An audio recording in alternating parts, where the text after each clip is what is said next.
भी as a cabinet member कर चुके हैं और इसके अलावा he is also recognised as student of the year 2023.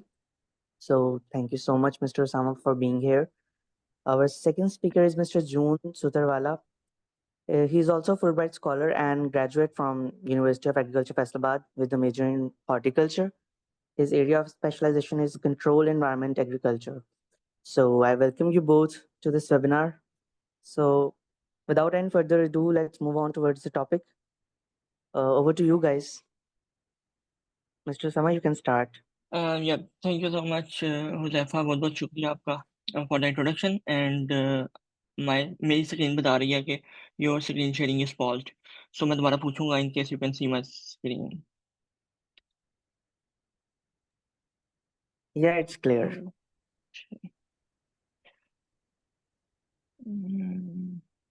Wait, it's loading on my the meeting is being recorded. Okay.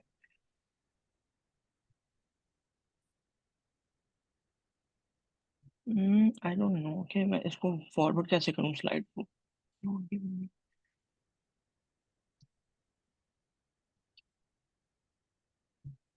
Okay, maybe yeah. Okay, so the introduction is done. Let's go directly to the introduction of the program. So दो दफ़ा point out किया है कि उर्दू में बात करें, तो मैं अपनी पूरी कोशिश करूँगा क्योंकि you never realize and you start speaking English. This is the case with me as I just said. लेकिन I'll try my best कि मैं उर्दू में बात करूँ. तो सबसे पहले कि the topic of our webinar is actually an introduction to Fulbright program. और सबसे पहले उसकी डेप्थ में जाते हैं कि फुलब्राइट है क्या. सो आई रिमेंबर कि लास्ट ईयर भी मैंने एक वेबिनार किया था और उस वक्त भी मैंने ये पॉइंट आउट की थी चीज़ कि people do not know how to write it correctly. तो लेट्स से कि अगर आपने एक पर्सनल स्टेटमेंट लिखी है और आप उसके अंदर लिख रहे हैं द वर्ड फुलब्राइट और अगर आप उसको करेक्टली नहीं लिख रहे तो it will impact quite negatively. तो इसलिए for me the best thing to start is to know how to write Fulbright. So it's not full separate and right separate as something that is right. It is actually named after a senator जो कि एक American senator थे जिनके नाम पे ये programme शुरू किया गया. फॉर्म आई थिंक उनका नाम था William Fulbright. I don't remember it correctly now. मुझे पहले याद था. खैर वो इतना इंपॉर्टेंट नहीं है. The program is important. So Fulbright नीचे लिखा हुआ है. I am sorry I can see. वो मैंने पहले देखा नहीं. So J William Fulbright. या okay. So it is one of the prime program of the United States Department of State क्योंकि इसको डायरेक्टली फंड करती है यूएस डिपार्टमेंट ऑफ स्टेट. सो उनकी गवर्नमेंट का one of the most prime ये programme है. अब अगर हम बात करें सिर्फ यूएस की पार्टनरशिप की और जो उसके पार्टनरशिप प्रोग्राम्स हैं थ्रू आउट द वर्ल्ड जो चलते हैं उनकी काफ़ी एक लिस्ट है. और जो कॉपरेशन है यूएस की with rest of the world उसके अंदर जो मेन प्रोग्राम्स हैं उसके अंदर अगर हम हाई स्कूल पे बात करें तो कैनेडी लूगर एक प्रोग्राम है जो कि एक सेमेस्टर एक्सचेंज प्रोग्राम है for a high school student. इसके अलावा हम सुनते हैं कि उम, एक प्रोग्राम है SUSI जिसकी एब्रिविएशन है study of the US institute of student leaders. वो पब्लिक पॉलिसी के रिलेटेड प्रोग्राम है और वो भी एक सेमेस्टर के लिए प्रोबेबली एक्सचेंज प्रोग्राम है. लेकिन what's different from those programs and Fulbright is actually कि Fulbright को Fulbright कमीशन देखता है इन पाकिस्तान में. जो Fulbright कमीशन इस्टेब्लिश्ड है वो सिर्फ पाकिस्तान में नहीं है. Fulbright commission is establish in almost 18 to 20 countries of the world जो जहाँ पे पॉपुलेशन ज़्यादा है और जहाँ पे चीज़ों को मैनेज करना मुश्किल है, एम्बेसी से मैनेज नहीं होती, वहाँ पे उन्होंने प्रॉपर Fulbright कमीशन इस्टेब्लिश किए हुए हैं. जो पाकिस्तान के अंदर अदारा काम कर रहा है वो USEFP है जो United States ed Foundation Pakistan है जो इस्लामाबाद से ऑपरेट होता है. उसके प्रोग्राम्स भी अब मेरा ख्याल है 2 या 3 हैं एज़ ऑफ नाउ जितने मैं जानता हूँ. यू ग्रेड जिसका हम नाम सुनते हैं जो कि अंडर ग्रेजुएट का सेमेस्टर एक्सचेंज प्रोग्राम है, वो भी उनका प्रोग्राम है जो कि यूएसईएफपी फुलब्राइट कमीशन डील करता है पाकिस्तान से. एक हुबर्ट हम्फ्री फेलोशिप है, वो भी एक्सचेंज प्रोग्राम है, वो प्रोफेशनल्स के लिए है, वो भी यूएसईएफपी देखता है. और जो सबसे इम्पोर्टेंट प्रोग्राम है वो फुलब्राइट का डिग्री प्रोग्राम है जिसको हम फॉरेन स्टूडेंट प्रोग्राम कहते हैं जब हम यूएस में होते हैं, लेकिन हम फुलब्राइट प्रोग्राम कहते हैं जब हम पाकिस्तान में होते हैं. उसके अंदर जो मेन चीज़ है वो आपका मास्टर्स और आपकी पीएचडी के लिए फंडिंग होती है directly from the department of state, और ये ग्रेजुएट स्टूडेंट्स के लिए है। This is not something for undergrads, इसके लिए आपका ग्रेजुएट होना ज़रूरी है। और जो नॉमिनेटिंग ऑर्गेनाइजेशन है वो यूएससीएफपी, जैसे मैंने बता दिया। अब कितने ग्रांटी सिलेक्ट होते हैं हर साल, ये वेरी करता है फंडिंग के ऊपर। मुझे याद है मुझसे जो पिछला कोहॉर्ट था, जिस साल मैं आया हूँ, जिस साल मैं सिलेक्ट हुआ हूँ, सॉरी, 2024 में, उससे जो पिछला कोहॉर्ट था वो काफ़ी बड़ा था, 180 लोग गए थे, 178 थे शायद टू बी एग्ज़ैक्ट। मेरे कोहॉर्ट के अंदर 124 लोग हैं। और अब जो जून जिस कोहॉर्ट से आएँगे, उसके अंदर आई बिलीव, अभी उन्होंने अनाउंस नहीं किया, लेकिन it would be around 100 to 100 plus, I you never know. I think June को भी अभी कंफर्म नहीं होगा। जो मेन रीज़न है ग्रांटीज़ की, वो डिपेंड करती है कितने हमारे पास फंड्स हैं। सो या अब बता नहीं सकते, अगर तो ग्रांटीज़ की तादाद कम हुई है, उसकी रीज़न भी हमें पता चल जाएगी। So I don't want to spread rumours, लेकिन उसकी मेन रीज़न ये भी हो सकती है कि शायद यूएससीईआरटी के खर्चे भरे हों तो उन्होंने ग्रांटीज़ को कम किया हो। और जो फुलब्राइट प्रोग्राम है वो क्या-क्या कवर करता है, वो आपकी ट्रैवल, आपके आने-जाने का खर्चा, आपकी ट्यूशन, आपकी हेल्थ इंश्योरेंस, आपके मेडिकल जितने भी खर्चे हैं वो, और आपको एक लिविंग स्टाइपेंड, मतलब आपको एक मंथली सैलरी मिलती है एज़ अ ग्रेजुएट स्टूडेंट, जो कि आप जिससे अपने लिविंग एक्सपेंसेस पे खर्च करते हो, आपका रहना, आपका खाना-पीना। और how it is different from a salary, you can say कि when you are in a graduate programme in the US, आपको टीएशिप करनी पड़ती है या आरएशिप करनी पड़ती है, ताकि आपको सैलरी मिल सके और ताकि आप अपनी एजुकेशन को फंड कर सकें इन दी फॉर्म ऑफ योर फ़ी, जो कि आप कोर्सेज़ पढ़ते हैं।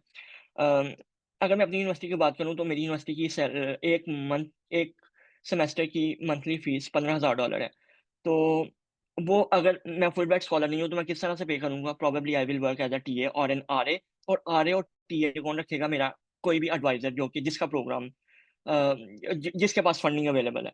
सो फुलब्राइट के केस में क्या होता है कि we don't need that, because हमें सारे खर्चे, हमारी फ़ीस, ट्यूशन फ़ी और हमारा जो लिविंग स्टाइपेंड है वो तो हमें यूएस डिपार्टमेंट ऑफ स्टेट दे रहा है। तो हमें जॉब करने की ज़रूरत नहीं है, हमें अपना खर्चा मिल रहा है, स्टाइपेंड। तो हमें बस क्या करना है, हमें बस पढ़ना है, अपना कोर्स वर्क लेना है, अपनी रिसर्च करनी है। So this is what that is different from the other graduate students. और probably as listed in the last line, I believe that Fulbright is the most prestigious scholarship in the world, uh, when it comes to its resources and when it comes to its prestige in the world. And with that, I will move on to the next slide. And yeah, Joon will tell you about its eligibility criteria. Over to you, Joon. अस्सलाम वालेकुम, how are you all. अच्छा, जो eligibility criteria है ना, तो वो काफ़ी basic है। मतलब most of the under graduate students and graduate students, the students who have graduated, उनके पास ये क्लियर ही होता है, क्योंकि ऑफ कोर्स मास्टर्स के लिए हमारे कोई भी मास्टर्स प्रोग्राम के अंदर ये कॉमन चीज़ें होती हैं। तो मास्टर्स के लिए हमें 16 इयर्स ऑफ एजुकेशन ज़रूरी है और पीएचडी के लिए 18 इयर्स ऑफ कंपलसरी एजुकेशन ज़रूरी है। ओके। और जीआरई की ये बात है कि इसके अंदर एवरी डिसिप्लिन के स्टूडेंट्स जो है वो एलिजिबल है except clinical medicine. Clinical medicine से मुराद ये है कि जो जिसने एमबीबीएस किया हुआ होता है, फिर उसके बाद उन्होंने आगे किसी स्पेशलाइजेशन करनी होती है या उसी मेडिकल फील्ड के अंदर। हाउएवर, एक आप कंफ्यूज ना कीजिएगा, पब्लिक हेल्थ या हेल्थ पॉलिसी मेकिंग या इस तरह की जो फील्ड्स हैं, वो भी एलिजिबल है जीआरई के लिए। ओके, सिर्फ जो स्पेशलाइजेशन होती है और जो एमबीबीएस के बाद You जो mean Fulbright? You mean yes, Fulbright के लिए? Yeah, not जी जी, DRE. हाँ, Right. Yes, sorry. ओके, तो फुल ब्राइट के लिए ये चीज़ें एलिजिबल होती हैं। ओके, सो एंड दी एक बहुत इंपॉर्टेंट फैक्टर होता है फुल ब्राइट के लिए, जो हम दूसरे मास्टर्स प्रोग्राम के लिए नहीं देखते, वो ये है कि जीआरई। ओके, जीआरई मोस्टली जिसने यूएसए के अंदर वैसे एजुकेशन परस्यू करनी होती है या जिसने मतलब फुल ब्राइट देना होता है, उसके अलावा most people did not give the GRE. तो GRE is a very specialized exam in that point of view. तो ये है कि GRE इसके लिए कंपलसरी है। दूसरा ये कि डुओलिंगो इंग्लिश टेस्ट चाहिए होता है फुलब्राइट के लिए, but that is when you are short listed for the interview. Okay, तो उसामा के टाइम टॉफल था, और Duolingo actually it was the first time के मेरे टाइम पे डुओलिंगो यूज़ किया गया था, और दैट टू के वो हमसे when we appeared for the interview it was a prerequisite कि आपने डुओलिंगो की रजिस्ट्रेशन की हुई हो, और फिर उसके बाद आप इंटरव्यू के लिए अपीयर हो सकते हैं। And then after the interview आपने विद इन 2 वीक्स टाइम आपको डुओलिंगो का जो टेस्ट है उसमें अपीयर होना ज़रूरी था। ओके, और फुलब्राइट की एक और रिक्वायरमेंट ये है कि you need to be a citizen of Pakistan.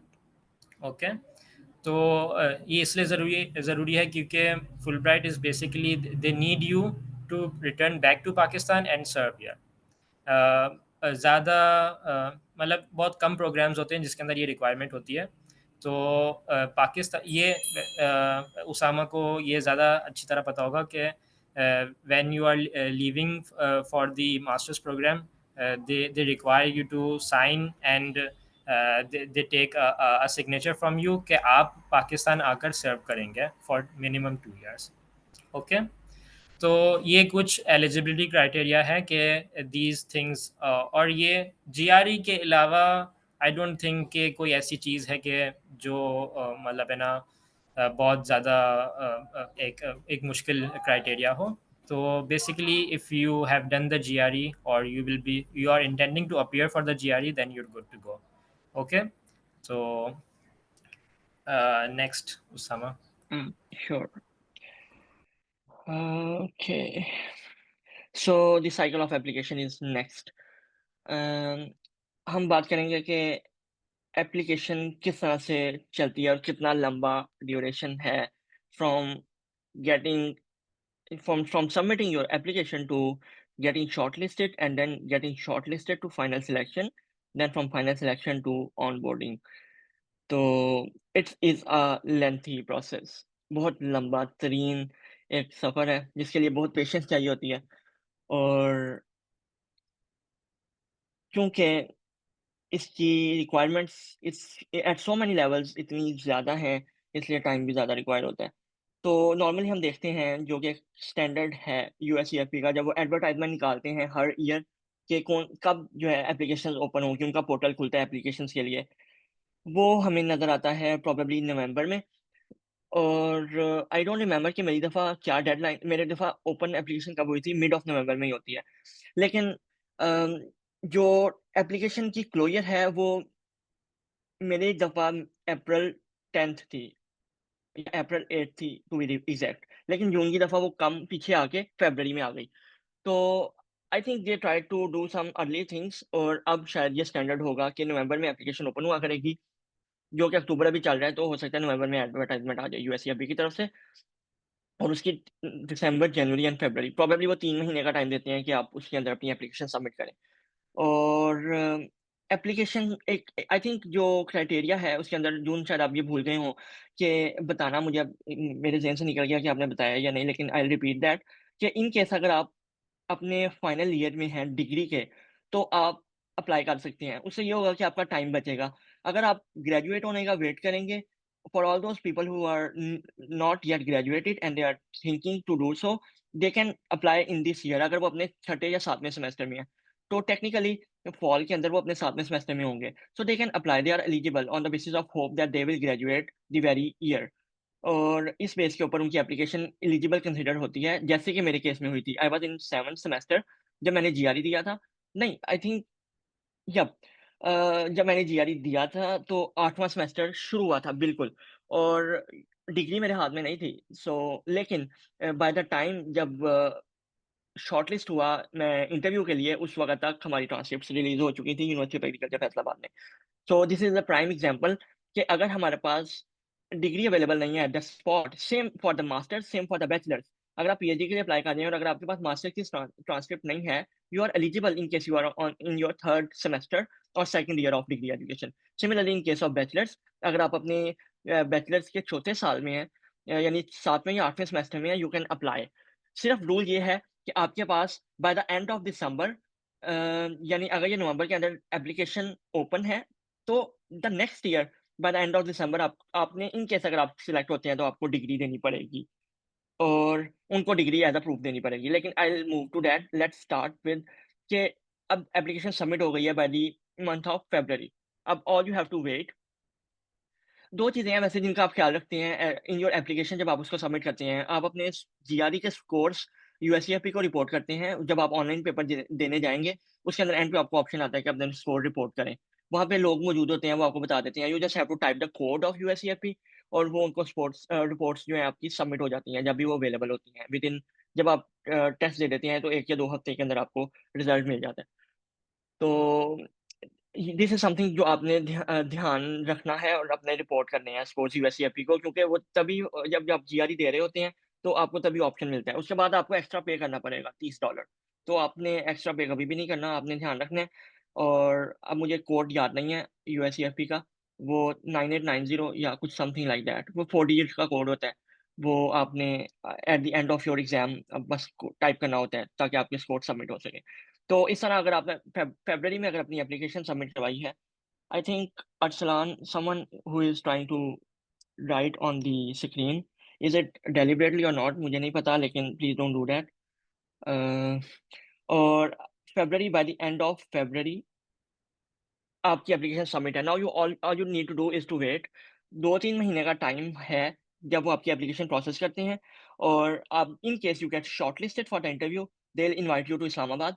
अगर आप कराची से हैं या सिंध से हैं, सिंध और बलूचिस्तान से हैं, तो दे विल सेंड या you still have to go to Islamabad. So आप पाकिस्तान में कहीं पे भी हैं, आपको इन पर्सन इंटरव्यू देने जाना पड़ता है यूएससीएफपी F6 इस्लामाबाद में।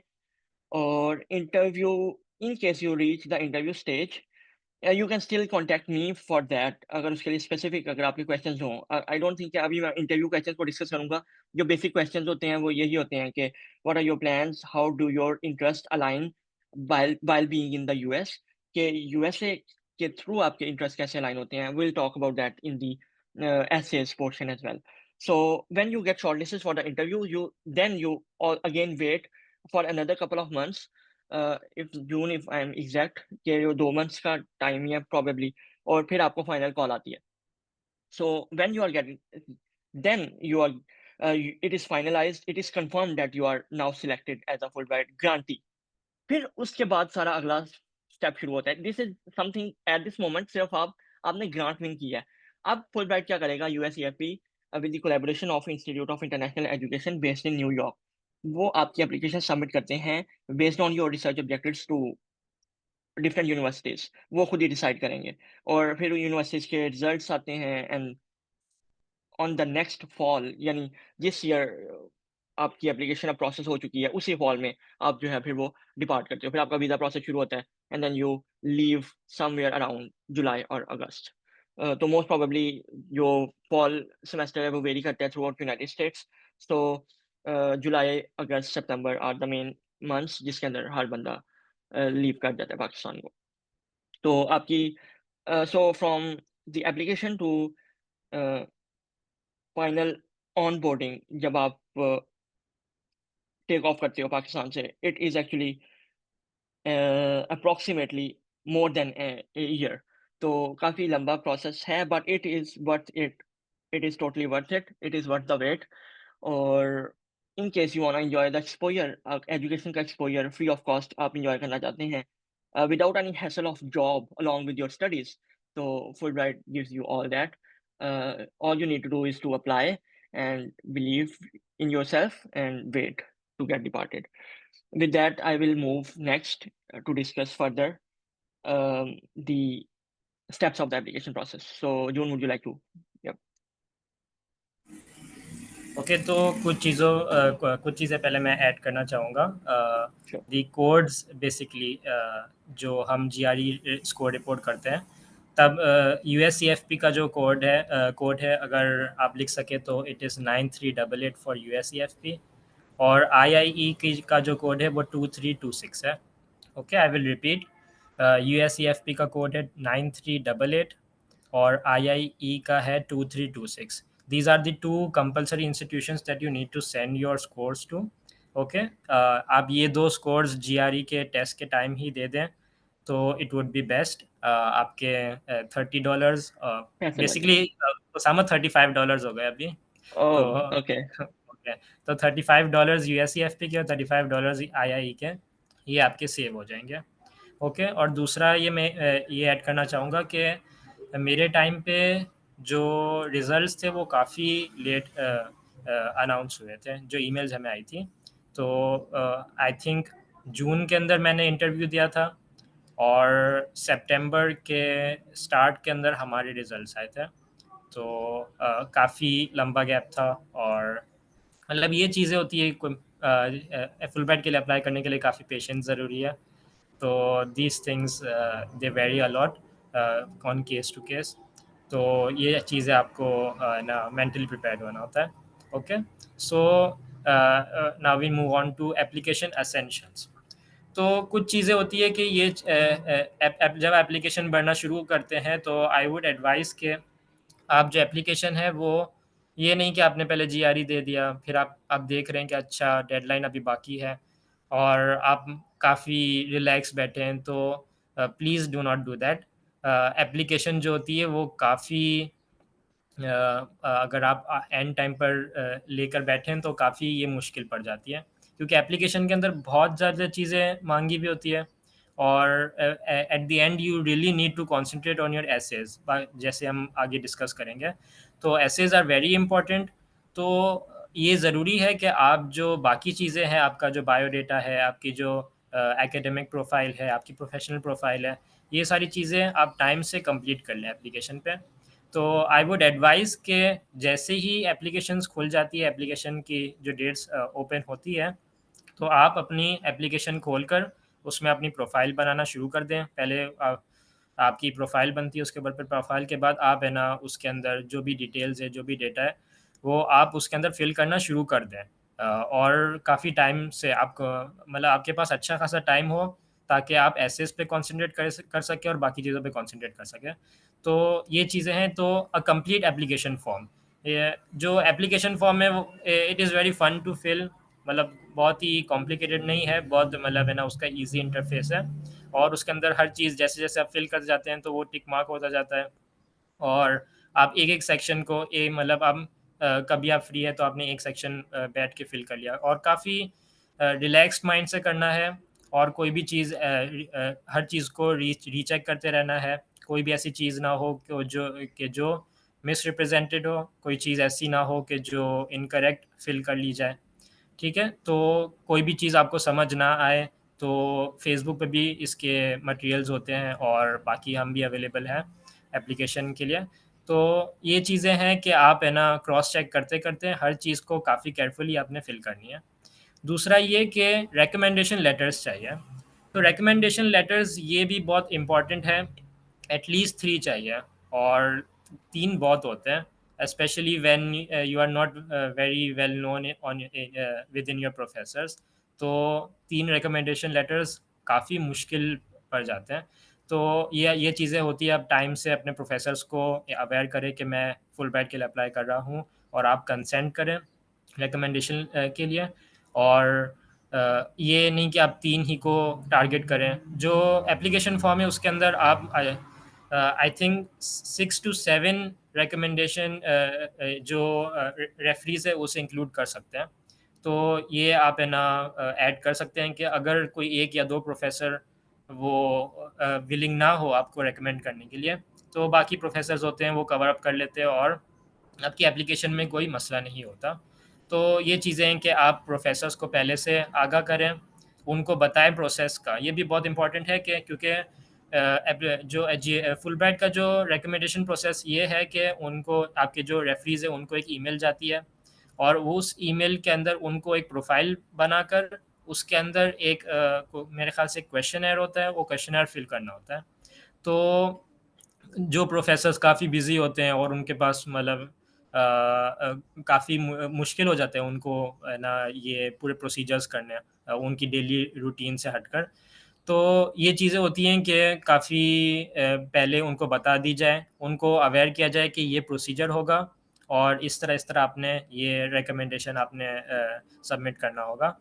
तो I think I made my self clear कि ये रिकमेंडेशन लेटर्स बहुत ज़रूरी है और they are not very easy to achieve, तो आपने इसके लिए अच्छा खासा टाइम देना है और थोड़ी एफर्ट करनी है। ओके एंड फिर इसके बाद है जीआरई स्कोर रिपोर्ट्स। ओके, आपने जीआरई में आपने जीआरई के स्कोर रिपोर्ट्स आपने जीआरई में अपीयर हो गए हैं और आपने अभी तक रिपोर्ट्स नहीं मिले। आई थिंक उसामा शायद दैट वाज योर केस कि आपको रिपोर्ट्स अभी शो नहीं हुए थे। तो राइट मेरे केस में ये था कि मैंने जीआरई आई थिंक तो थोड़ा इट वाज एम्पल टाइम कि मैंने अप्लाई कर लिया था, अपीयर हो गया था और मुझे रिपोर्ट्स आ गए थे, तो मैंने फिल कर लिया था। Usama will tell you later कि if you haven't received yep your score reports, then what you will do in that case. Yep okay तो और स्कैन ट्रांसक्रिप्ट्स के अंदर क्या ये बेसिकली आपके पास ट्रांसक्रिप्ट्स होना ज़रूरी है। If you are in your 7th semester और 8th सेमेस्टर, तो प्रायर सारे सेमेस्टर्स के आपके पास ट्रांसक्रिप्ट्स रेडी हो। और if you are a graduate, तो आपके पास ये इम्पोर्टेंट है कि आप ट्रांसक्रिप्ट सारे फाइनल डीएमसी आप जल्द से जल्द हासिल कर लें। और दूसरा ये कि डिग्री के लिए भी अप्लाई कर लें, क्योंकि एज सून एज आप शॉर्ट लिस्ट हो जाते हैं तो आपसे इंटरव्यू के टाइम आपके डॉक्यूमेंट्स रीचेक किए जाएंगे। तो उस टाइम इम्पॉर्टेंट ये है कि आपके पास डिग्री हो।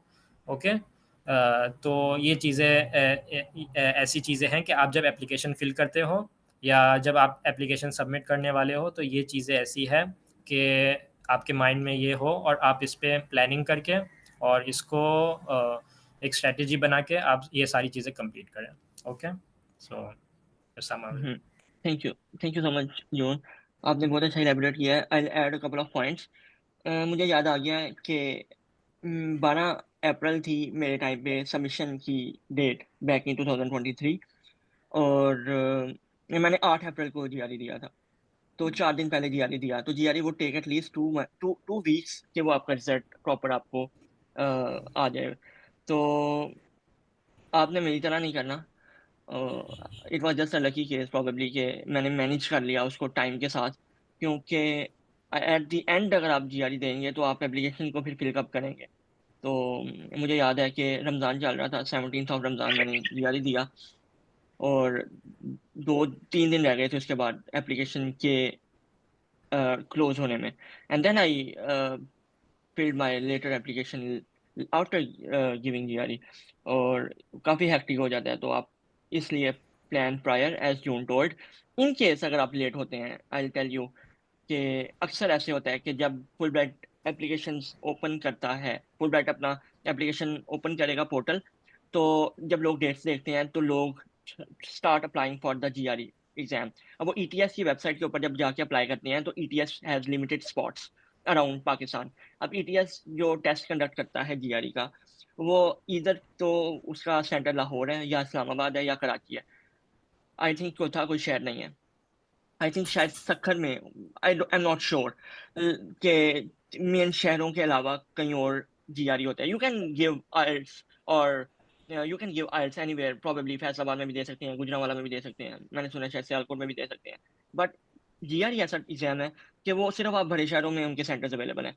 तो इसलिए स्लॉट्स उनके पास थोड़े होते हैं। जब जैसे फुलब्राइट रोल आउट करेगा अपना एडवर्टाइजमेंट, तो लोग जंप करेंगे ईटीएस की वेबसाइट पे and they try to book the slots जो कि अवेलेबल होंगे उस टाइम ड्यूरेशन के अंदर। और जब स्लॉट्स फिल होते हैं तो आपको डेट नहीं मिलती अक्सर। तो आप डेट ऑब्वियसली मिल तो जाती है, लेकिन वो फिर लेट मिलेगी जब एप्लीकेशन क्लोज हो रही होगी। तो उस केस के अंदर फिर आपकी शायद रिपोर्ट्स अवेलेबल ना हो। तो यूएससीएफई अपनी एप्लीकेशन में मेंशन करता है कि इन केस अगर आपके पास कोई रिपोर्ट्स अवेलेबल नहीं है, तो आप अपना प्रूफ ऑफ जीआरई कि आपने जीआरई दिया है उसकी आपको ईमेल रिसीव होती है, वो आपने ईमेल का प्रिंट लेके तो अपलोड करना होता है कि ये मेरे ये मैंने जीआरई दे दिया है, मैंने आपको स्कोर्स रिपोर्ट कर दिए हैं, आपको रिसीव हो जाएंगे जब भी, क्योंकि वो बाद में एप्लीकेशन जब वो प्रोसेस होती है तब तक प्रोबेबली वो रिसीव हो जाते हैं।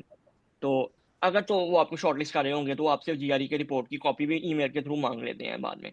तो जैसे उन्होंने मेरे केस में मांगी थी, इंटरव्यू शॉर्टलिस्ट करने से पहले उन्होंने मुझे ईमेल की थी कि अपनी रिपोर्ट, आपकी रिपोर्ट मिसिंग है, तो गिव अस अ कॉपी। फिर मैंने उनको ईमेल अपनी फॉरवर्ड की थी, जो कि मुझे बाद में रिपोर्ट्स मिले थे।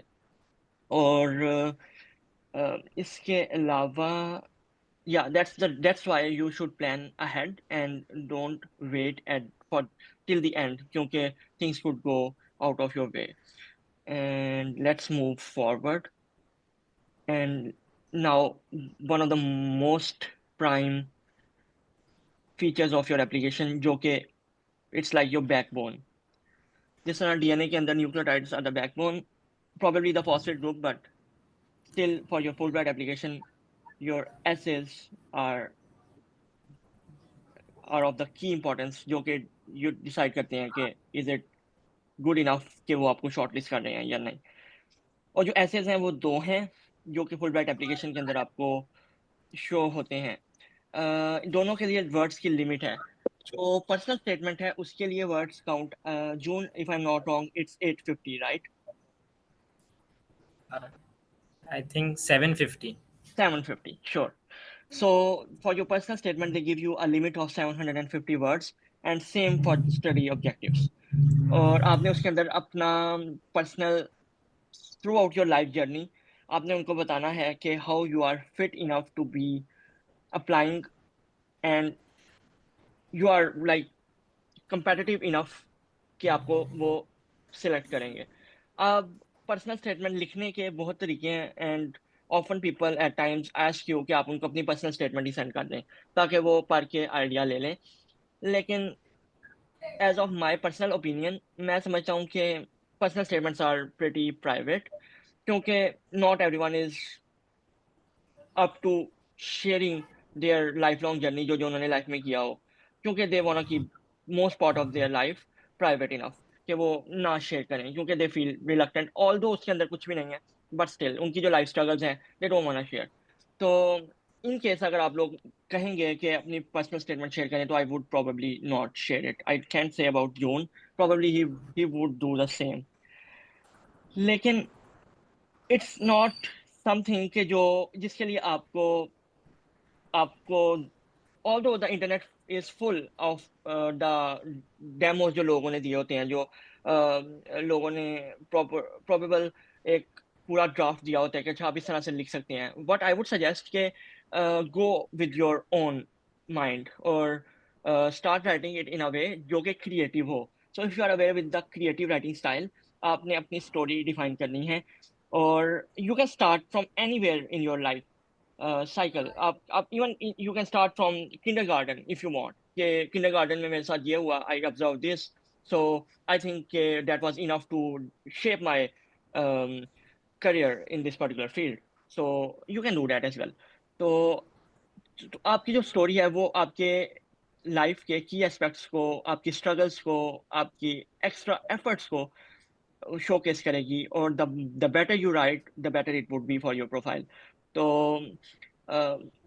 ऑब्वियसली वो पर्सनल स्टेटमेंट डिफाइन करेगी कि जो पर्सन आज आप हैं वो आप कैसे हैं, जो क्योंकि जो आपके लाइफ एक्सपीरियंसेस हैं जो आप जिसने आपको शेप किया, जो डिसीजंस जो क्रूशियल डिसीजंस आपने लिए अपनी एजुकेशन को लेके, हो सकता है आपने शहर छोड़ा हो सकता है आप अपने एक्सपेंसेस मीट ना कर सकते हो, आपने पार्ट टाइम जॉब्स की हो. So it could be a lot. और हो सकता है कि आपका जो बैकग्राउंड हो वो रूरल हो, वो अर्बन ना हो जहाँ पे अपॉर्चुनिटीज अवेलेबल ना हो, अवेयरनेस ना हो. So it could be anything. और हो सकता है आपको हेल्थ कंसर्न्स हो. तो I am just giving you pointers के it could be anything, it is open ended, no specific reason कि आपने डिफाइन करना है कि आप यूनिवर्सिटी गए तो आप यूनिवर्सिटी से आपने डिफाइन करना है कि अब यूनिवर्सिटी में आपने क्या किया. तो इट कुड बी कि यूनिवर्सिटी में you do a lot of stuff, you do extra curriculars, you do को curriculars, you do internships throughout your education tenure or आजकल because of the competition. So I have seen people doing internships a lot. So you can add all those experiences. You can do part-time teaching. It could be a thing. इस तरह से आप अपनी पूरे की पूरे life long journey को define करेंगे और जो लेसन आपने उससे सीखे और जिसने आपको शेप किया और जो कि आपको मोटिवेट कर रहे हैं कि आप फर्दर परस्यू करें अपनी एजुकेशन को बिकॉज आप डिजर्व करते हैं थ्रू आउट द चैलेंजेस. क्योंकि full bright is not something जो कि अगर कोई बंदा रिसोर्सेज रखता है तो वैसे भी जाके यूएसए के अंदर पढ़ सकते हैं. लेकिन फुल ब्राइट का मकसद क्या है फिर? फुल ब्राइट का मकसद असल में ये है that they cater to the people who are challenged in so many ways. और आई वोंट से कि उनके लिए कोटा है, लेकिन since we see that there are regions within Pakistan जहाँ पे probable resources नहीं है, we see Balochistan, interior Sindh और साउथ पंजाब, तो probably जो लोग वहां से अप्लाई कर रहे होंगे उनको थोड़ा सा एज इस तरह से मिलेगा कि उनकी जो स्टोरी है वो ऑलरेडी स्ट्रॉन्ग फील होगी। तो ये नहीं है कि उनके लिए उन्होंने कोटा रखा हुआ है कि अब वहां से लोगों को सिलेक्ट करेंगे, ऐसा कुछ नहीं है।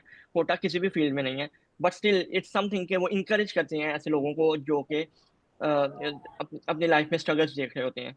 सो आपने उनको एक इन अ स्टोरी, आपने स्टोरी टेलिंग वे में आपने कन्विंस करना है। This would be your personal statement, और I would ask Joon to add any further points if he could in this particular regard, and then I will move to the study objectives. Okay. So basically I would like to say कि personal statement इतना important इसलिए है क्योंकि first you need to understand कि Fulbright का agenda क्या है.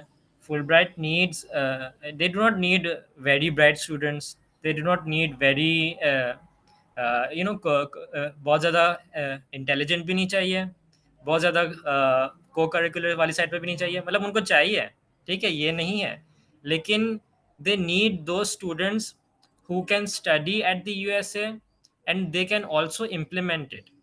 Okay, तो ये नहीं है कि जो कुछ बच्चे जो है वो पढ़ लें बहुत अच्छा, वो एजुकेटेड हो जाए यूएसए के अंदर, but they can not implement it back in Pakistan. They do not need such students. They need those students who have leadership qualities, who have the ability to use their education for change. ये change वो ला सकता है कि जो अपनी life के अंदर जिसने पहले वो चेंज ला चुका हो. ठीक है, तो ये पर्सनल स्टेटमेंट आपकी ये चीज़ डिस्प्ले करनी चाहिए कि एक कोई भी स्टूडेंट है उसने किस मुश्किलात का सामना किया है और what is different in them. मतलब काफ़ी मुझे ये भी कहते हैं कि हमारे में तो कुछ यूनिक है ही नहीं, हम तो बहुत एवरेज ज़िंदगी गुजारते हैं. That is not the case. हर शख्स यूनिक होता है, हर बंदे की अपने एक्सपीरियंसेस होते हैं, अपनी एक आइडेंटिटी होती है, अपनी एक पर्सनैलिटी होती है. Okay, you need to sit down and you need to find out कि आपके अंदर कौन सी ऐसी चीज़ है कि जो आपकी आइडेंटिटी को डिफाइन करती है, आपकी पर्सनैलिटी जिस चीज़ ने बनाई है, और जिस चीज़ ने आपको जिधर है आप उधर तक उसने पहुंचाया है. तो द थिंग इज़ के पर्सनल स्टेटमेंट के अंदर सिर्फ 750 वर्ड्स की लिमिट होती है, विच इज़ वेरी लेस. आप लिखने बैठेंगे ये सारी चीज़ें तो वर्ड्स ऐसे ख़त्म हो जाते हैं, आपको पता भी नहीं लगता. ठीक है, 750 word sounds a lot, but ये कुछ भी नहीं होता क्योंकि आपने पूरी अपनी ज़िंदगी की दास्तानें सुनानी होती है. तो व्हाट आई वुड सजेस्ट कि एक की एक्सपीरियंस आपने लेना है जो आपकी आइडेंटिटी जिस चीज़ ने शेप की हो. ओके, आपकी कोई भी आइडेंटिटी हो सकती है. आप एक सोशल वर्कर हो सकते हैं, आप एक एथलीट हो सकते हैं, आप करियर ओरिएंटेड हो सकते हैं, आपने एक चेंज लानी है अपनी कंट्री में, अपनी सराउंडिंग्स में, अपने रीजन में. कोई भी चीज़ ऐसी हो सकती है. Then you need to find out कि आप इस राह पे चलें कैसे. ठीक है, मतलब पहले तो ये कि आप आपकी आइडेंटिटी क्या है, और वो आइडेंटिटी की तरफ आप ऐसी कौन सा एक्सपीरियंसेस थे आपकी, ऐसी कौन सी ज़िंदगी के ऐसे पल थे कि जो उस आइडेंटिटी की तरफ आपको ले गए थे. ओके, और इस जो की एक्सपीरियंसेस है, वो जो आपके जो इनकाउंटर्स हैं, उसको आप एलेबोरेट करते हुए आपने फिर उसी को फाउंडेशंस बनाते हुए आपने अपनी पर्सनल स्टेटमेंट की जो एक आर्ग्यूमेंट है, ये भी एक आर्ग्यूमेंट ही है कि आप फुलब्राइट क्यों डिज़र्व करते हैं. तो ये एक आर्ग्यूमेंट है, और इस आर्ग्यूमेंट को बैक करने के लिए आपको सफिशिएंट एविडेंस देना है ताकि फुलब्राइट आपको कंसिडर करें. ओके, तो आप क्या करेंगे कि आप एक्सपीरियंसेस बताएंगे अपने, या कोई ऐसा एक की एक्सपीरियंस बताएंगे जिसने आपकी ज़िंदगी को शेप किया हो, या एक सीरीज़ ऑफ इवेंट्स आप बता सकते हैं कि ये चीज़ें ऐसी पहले ये हुआ, फिर ये हुआ, क्रोनोलॉजिकल ऑर्डर में भी हो या ना भी हो, एज यू सी फिट. कि जो ज़्यादा मतलब जो कहते हैं ना कि जो ज़्यादा एक इम्पैक्ट ला सके आपके पर्सनल स्टेटमेंट के अंदर, आपने उस ऑर्डर के अंदर, उस अरेंजमेंट के अंदर आपने उसे अरेंज करना है. तो फिर उसके बाद आपने क्या करना है कि उसकी फाउंडेशंस को जो आपने जो इम्पैक्ट आपकी ज़िंदगी के अंदर जो इम्पैक्ट है उसको फाउंडेशन बनाते हुए आपने उसको बाकी एक्सपीरियंसेस के साथ, बाकी आपके स्किल्स के साथ, आपके जो इनकाउंटर्स हैं उनको मतलब है ना, उसे बैक करना है विद एविडेंस कि ये हुआ, फिर उसके बाद मैंने ये किया, फिर इस जो एक्सपीरियंसेस थे उसकी वजह से फिर मैंने ये किया, और आज मैं इधर खड़ा हूँ, और आज मैंने चीज़ें अकम्प्लिश कर ली है, इतना मैं स्किलफुल हो गया हूँ, और इतने मतलब मैंने ये इंटरेस्ट मैंने अपने अंदर डेवलप किए हैं, और इस इंटरेस्ट को मैं यूएसए के अंदर परस्यू करना चाहता हूँ, और वापस आकर मैं इस इंटरेस्ट को मैं जो यूएसए के अंदर सीखूंगा, और जो स्किल्स मैं इक्विप हो जाऊंगा, उन स्किल्स को वापस मैं पाकिस्तान में किस तरह इम्प्लीमेंट करूंगा, ये सारी चीज़ें आपके 750 वर्ड्स के अंदर हाईलाइट होनी चाहिए. ओके, सो उसामा. या थैंक यू. आपने मेरे कुछ पॉइंट्स मिस किए थे. You covered it very well. Thank you. After personal statement जो आपका दूसरा ऐसे है जो कि इम्पोर्टेंट है, वो स्टडी ऑब्जेक्टिव्स हैं, जिसको हम स्टडी स्लैश रिसर्च ऑब्जेक्टिव्स भी कहते हैं. उसके अंदर अब बिकॉज आपकी एक डिग्री आपके पास है, जो कि आपकी फील्ड ऑफ स्टडीज डिफाइन करती है, जो आपके रिसर्च या स्टडी ऑब्जेक्टिव्स होंगे वो उस फील्ड से मैच करने चाहिए. वो मैच इस तरह से करने चाहिए कि इट्स नॉट समथिंग कि आपने डिग्री की हो फिजिक्स के अंदर और आपके जो इंटरेस्ट हो वो न्यूरो साइंस के अंदर मास्टर्स के हो, तो it would not make any sense. हाँ, ये हो सकता है कि आपकी फील्ड अगर डायरेक्टली अलाइन नहीं कर रही तो उसका कुछ कोर एस्पेक्ट आपका अलाइन करना चाहिए. लेट्स सी कि मैंने बैचलर्स किया प्लांट ब्रीडिंग के अंदर और मैं मास्टर्स करना चाहता हूँ जिनोमिक्स में या बायोइन्फॉर्मेटिक्स में या प्लांट पैथोलॉजी में. तो it would somehow make sense क्योंकि मेरा प्रायर बैकग्राउंड है प्लांट साइंसेस का, और plant sciences would connect with my objectives और गोल्स जो कि मैं सेट करूंगा अपने स्टडी ऑब्जेक्टिव्स के थ्रू. और वो जब रिव्यूअर उनको देख रहा होगा तो he could tell, he or she could tell कि अच्छा there is a link between his prior studies, his or her prior studies, with what she is gonna do now. तो वो आपने खास ख्याल रखना है कि आपके जो इंटरेस्ट हैं या आपके जो ऑब्जेक्टिव्स हैं रिसर्च के, वो आपकी फील्ड ऑफ स्टडी जो आप पहले कर चुके हैं उनसे मोर और लेस अलाइन करें किसी ना किसी तरह.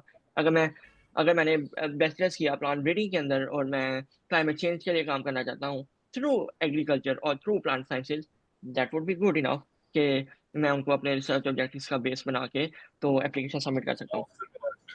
हाँ, वो आपको ऑप्शन भी देते हैं when you are applying on the portal, तो you will get an option कि यहाँ पे आपने अपना मास्टर्स का प्रोग्राम भी सिलेक्ट करना होता है स्पेसिफिकली.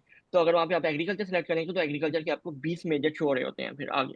आई डोंट नो कि जब हम आईआई के पोर्टल पे अपलोड करते हैं एप्लीकेशन तो हम वहाँ 15-20 शो होते हैं, लेकिन जब हम फुलब्राइट यूएसएएफपी के पोर्टल पे करेंगे दैट्स अनदर प्रोसेस जो मैंने अब बात कर दी है, दैट इज सेपरेट, अभी उसकी टेंशन लेने की जरूरत नहीं है.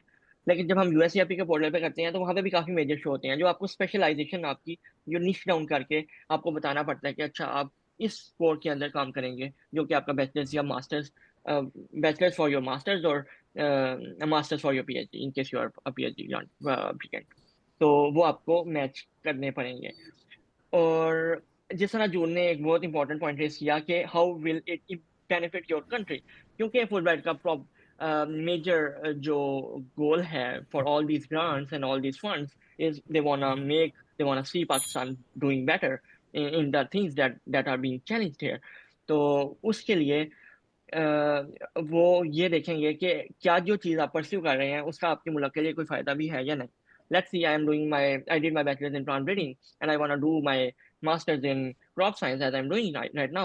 तो क्या मैं जो ऑब्जेक्टिव्स पढ़ रहा हूँ, जो मेरे मास्टर्स डिग्री में मैं कोर्स वर्क करूंगा या रिसर्च वर्क करूंगा, क्या उसका पाकिस्तान को उसकी जरूरत है. So they will somehow somewhere look into that particular domain to analyze के क्या ये वाकई पाकिस्तान को किसी तरह से फायदा देगा. तो this is a core important factor that you have to consider at the time of writing your study objectives. इसके अलावा आपने अपने स्टडी ऑब्जेक्टिव्स में आप ये भी बता सकते हैं कि किस तरह से आपके एक्सपीरियंसेस, आपकी प्रायर इंटर्नशिप्स हो सकती हैं, आपका किसी भी तरह का एक्सपोजर हो सकता है, आपने जॉब्स की हो सकती हैं, आप वो आपको शेप किया है उन्होंने कि आप अपने ये जो गोल्स आप सेट करते हैं इनको अचीव कर सकते हैं क्योंकि आपके पास वो प्रायर स्किल सेट है. तो आपका स्किल सेट होना जरूरी है. In most of the cases skill set ना भी हो, like if you are a fresh graduate आपके पास इतना एक्सपोजर नहीं होता, but still somehow you are good enough कि आप उनको कन्विंस कर सकें कि ये चीज़ें मेरे पास हैं इन माय टूल किट ये चीज़ें मुझे आती हैं, ये चीज़ें मैंने पढ़ी हैं, ये चीज़ों पे मैंने काम किया है, तो आई एम गुड इनफ कि मैं इन चीज़ों को फर्दर परस्यू कर सकता हूँ अपने आप को स्पेशलाइज़ करने के लिए।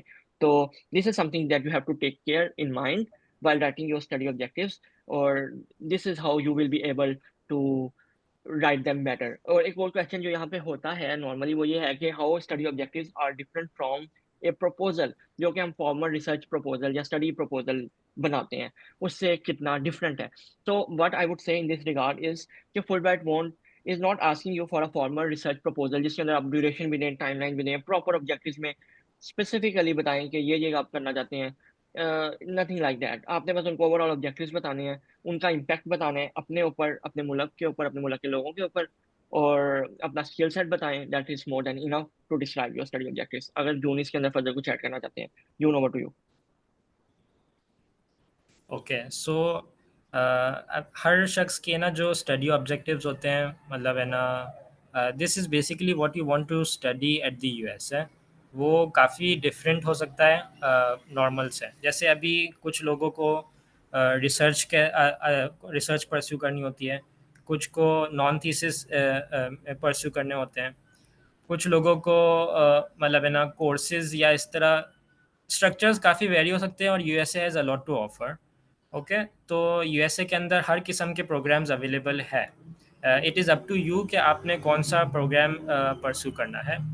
जैसे इन माय केस मैंने बहुत ही वाज़े अल्फाज में मैंने स्टडी ऑब्जेक्टिव्स में ये हाईलाइट कर दिया था कि I do not want to do a masters and masters in which I will be required to do research or write a thesis. Okay, तो what I was opting कि मुझे एक प्रोफेशनल डिग्री करनी थी एग्रीकल्चर के अंदर।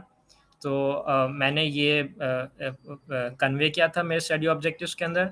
और फिर when you will be receiving your placement offers, मतलब जो जब प्लेसमेंट प्लान्स, जब आप शॉर्टलिस्ट हो जाएंगे इंशाल्लाह, और आपके पास सारी यूनिवर्सिटीज़ के ऑप्शंस आपको बताए जाएंगे कि हम इधर अप्लाई कर रहे हैं, तो उसके अंदर आपके जो स्टडी ऑब्जेक्टिव्स होंगे वो बहुत इंपॉर्टेंट होंगे, क्योंकि स्टडी ऑब्जेक्टिव्स के बेसिस के ऊपर ही आपको प्रोग्राम्स आपके लिए प्रोग्राम्स चूज़ किए जाएंगे।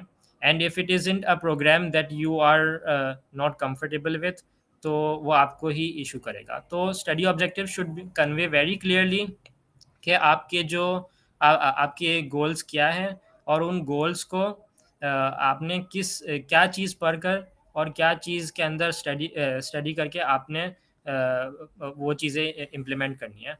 And they will definitely consider कि आपके स्टडी ऑब्जेक्टिव्स कितने क्लियर हैं, कि आप कह कुछ रहे हैं, आप पर्सनल स्टेटमेंट्स में कुछ और शो कर रहे हैं, आपके स्टडी ऑब्जेक्टिव्स के अंदर आपके इंटरेस्ट कुछ और बता रहे हैं, और एट द एंड आप जब प्रेफरेंसेस बताते हैं, आप जब है ना यूनिवर्सिटी की प्रेफरेंसेस भी बताते हैं आखिर में, कि मुझे इस यूनिवर्सिटीज़ के अंदर प्रेफरेंस चाहिए, तो if they do not align, then I think the Fulbright program will think के जो स्टूडेंट है वो श्योर नहीं है कि वो करना क्या चाहता है।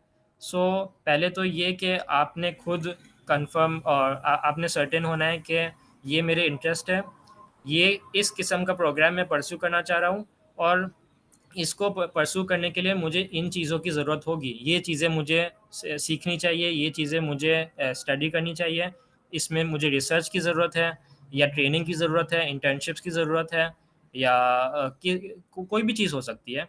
तो ये आप स्टडी ऑब्जेक्टिव्स के अंदर काफ़ी क्लियरली हाईलाइट करेंगे, ताकि एक तो ये कि फुलब्राइट प्रोग्राम आपको कंसिडर करें कि ये student he has a goal, he is very he is very goal oriented, and he knows what he is doing, he or she is doing, और ये चीज़ें उसकी एप्लीकेशन के अंदर वाजे हो रही है।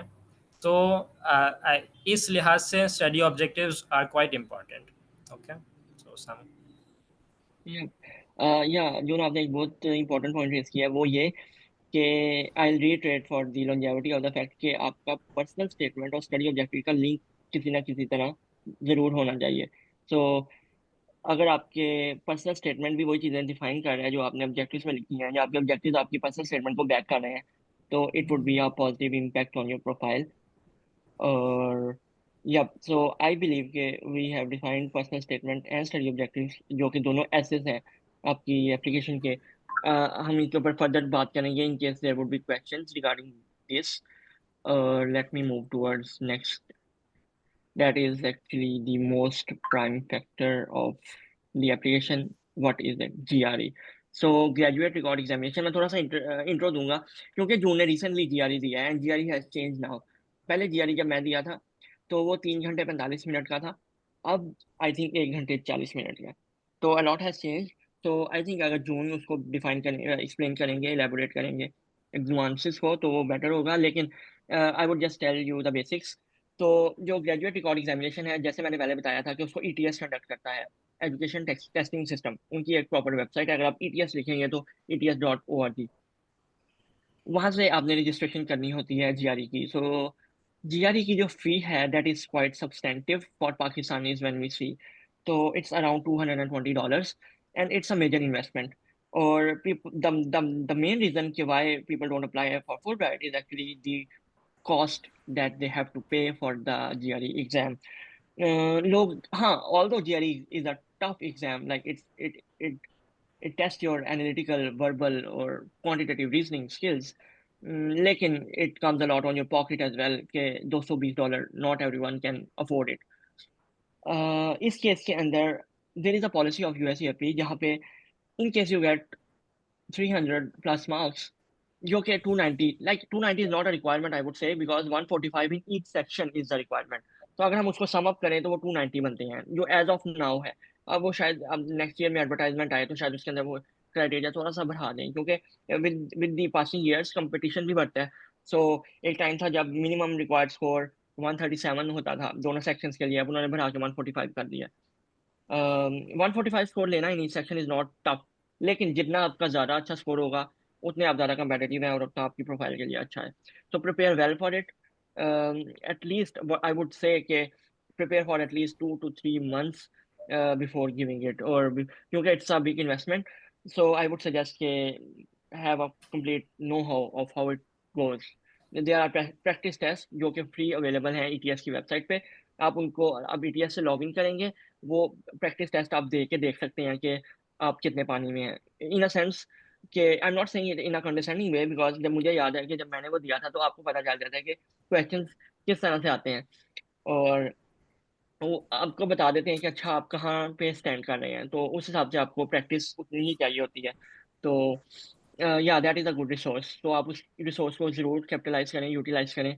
और इसके अलावा I would go to June for further.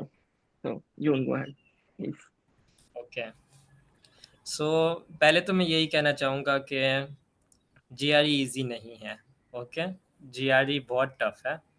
So please please do not under estimate the GRE। ये नहीं कि आपने बुकिंग कर ली है फिर उसके बाद थोड़े टाइम पहले आप कहें कि अच्छा मैं थोड़ा सा पढ़ लूँ, थोड़ी तैयारी हो जाए। तो GRE is a full time investment. जो मॉनेटरी इन्वेस्टमेंट है वो तो अपनी जगह है, लेकिन you need to be personally invested as well.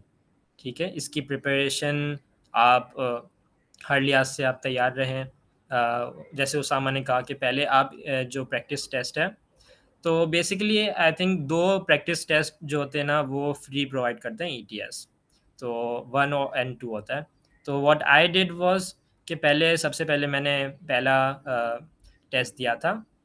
तो फिर उसके बाद आई न्यू के दिस इज़ नॉट इजी। आप पहला टेस्ट देंगे तो आपको खुद आइडिया हो जाएगा कि डिफ़िकल्टी लेवल का।